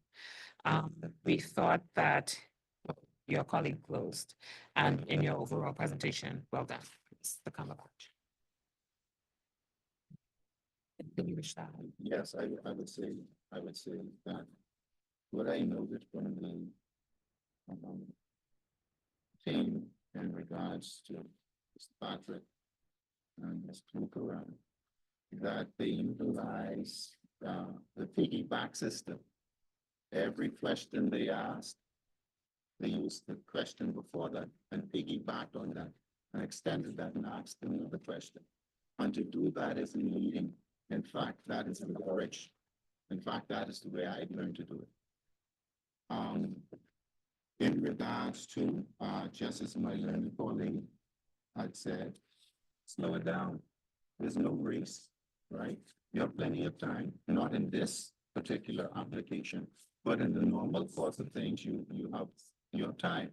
And so when you slow it down, that allows the jury to understand what you're saying, that allows the judge to write down what you're saying, that allows the stenographer to write down what you're saying. And from time to time, when you're in court, you would hear the stenographer, and in fact, we have three here, you would hear them say, could you slow it down? And so we're not in a race, in a rush. In regards to Mr. Wilson, and I would say the same thing to you, slow it down, slow it down. But, and then too, as the prosecutor, you together all those elements. When I get out to the, you can ask, where did she touch you? She touched you where? Where? On my breast. And so what you do is you show you now incorporating the elements. And so there's without a doubt. Touch me on my breast, saying she touched you on your breast. Where else did she touch you? She touched my, put it on my vagina. Bring it out. But other than that, I felt that you all did a good job. I was entertained. Right? And the thing is incorporate what my learned justice has said to you and make yourself stronger.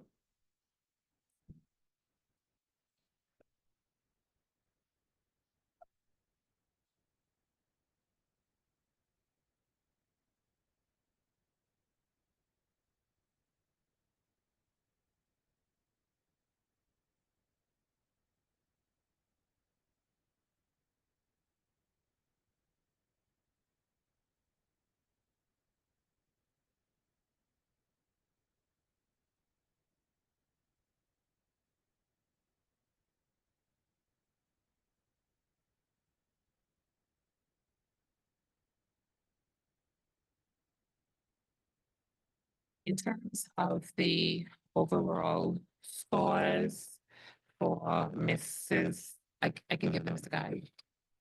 I can give them. Yes, for Miss Patria Gardner, it was 86 out of 100, and for Mr. Wilson, it was 80 out of 100. For Mr. Patrick, it was 88 out of 100, and for Mr. Duran, it was 90 out of 100. And so Hewitting would be the winner.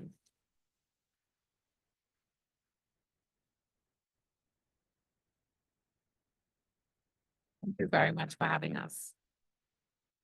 And unless, oh, what's all that?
I just like to say very briefly before we leave, on behalf of myself and my two assessors this afternoon, we just want to thank the principal of the law school, Mrs. Tanya Bastian Galanis. We'd like to especially thank the senior tutor, Mr. Clive Guy, Ms. Raquel Williams, and to these amazing, wonderful coaches who are here this afternoon. For those of us who are local, we are well aware of Ms. Tonic Lewis and also Mr. Razad Humes and the kind of work that they are doing in our courts, as well as two persons who sit with them, one of whom I just found out yesterday I am honored to call my new judicial research assistant.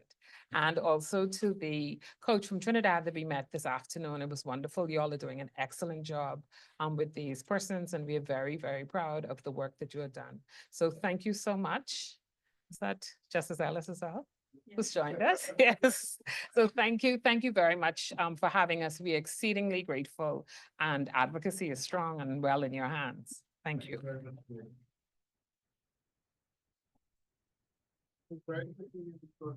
I want to thank our wonderful panel and the private lady and our other assessors. Of course, I extend congratulations brothers from Kimberly well done. And of course, we're very proud of you guys. How nice scores were. And I want to thank, of course, our jurors, our witnesses. I must thank the team at 15. Yes. And they were very gracious with us at every opportunity. They made sure we had food, drink. Oh, Mr. Guy, they were wonderful. Thank you.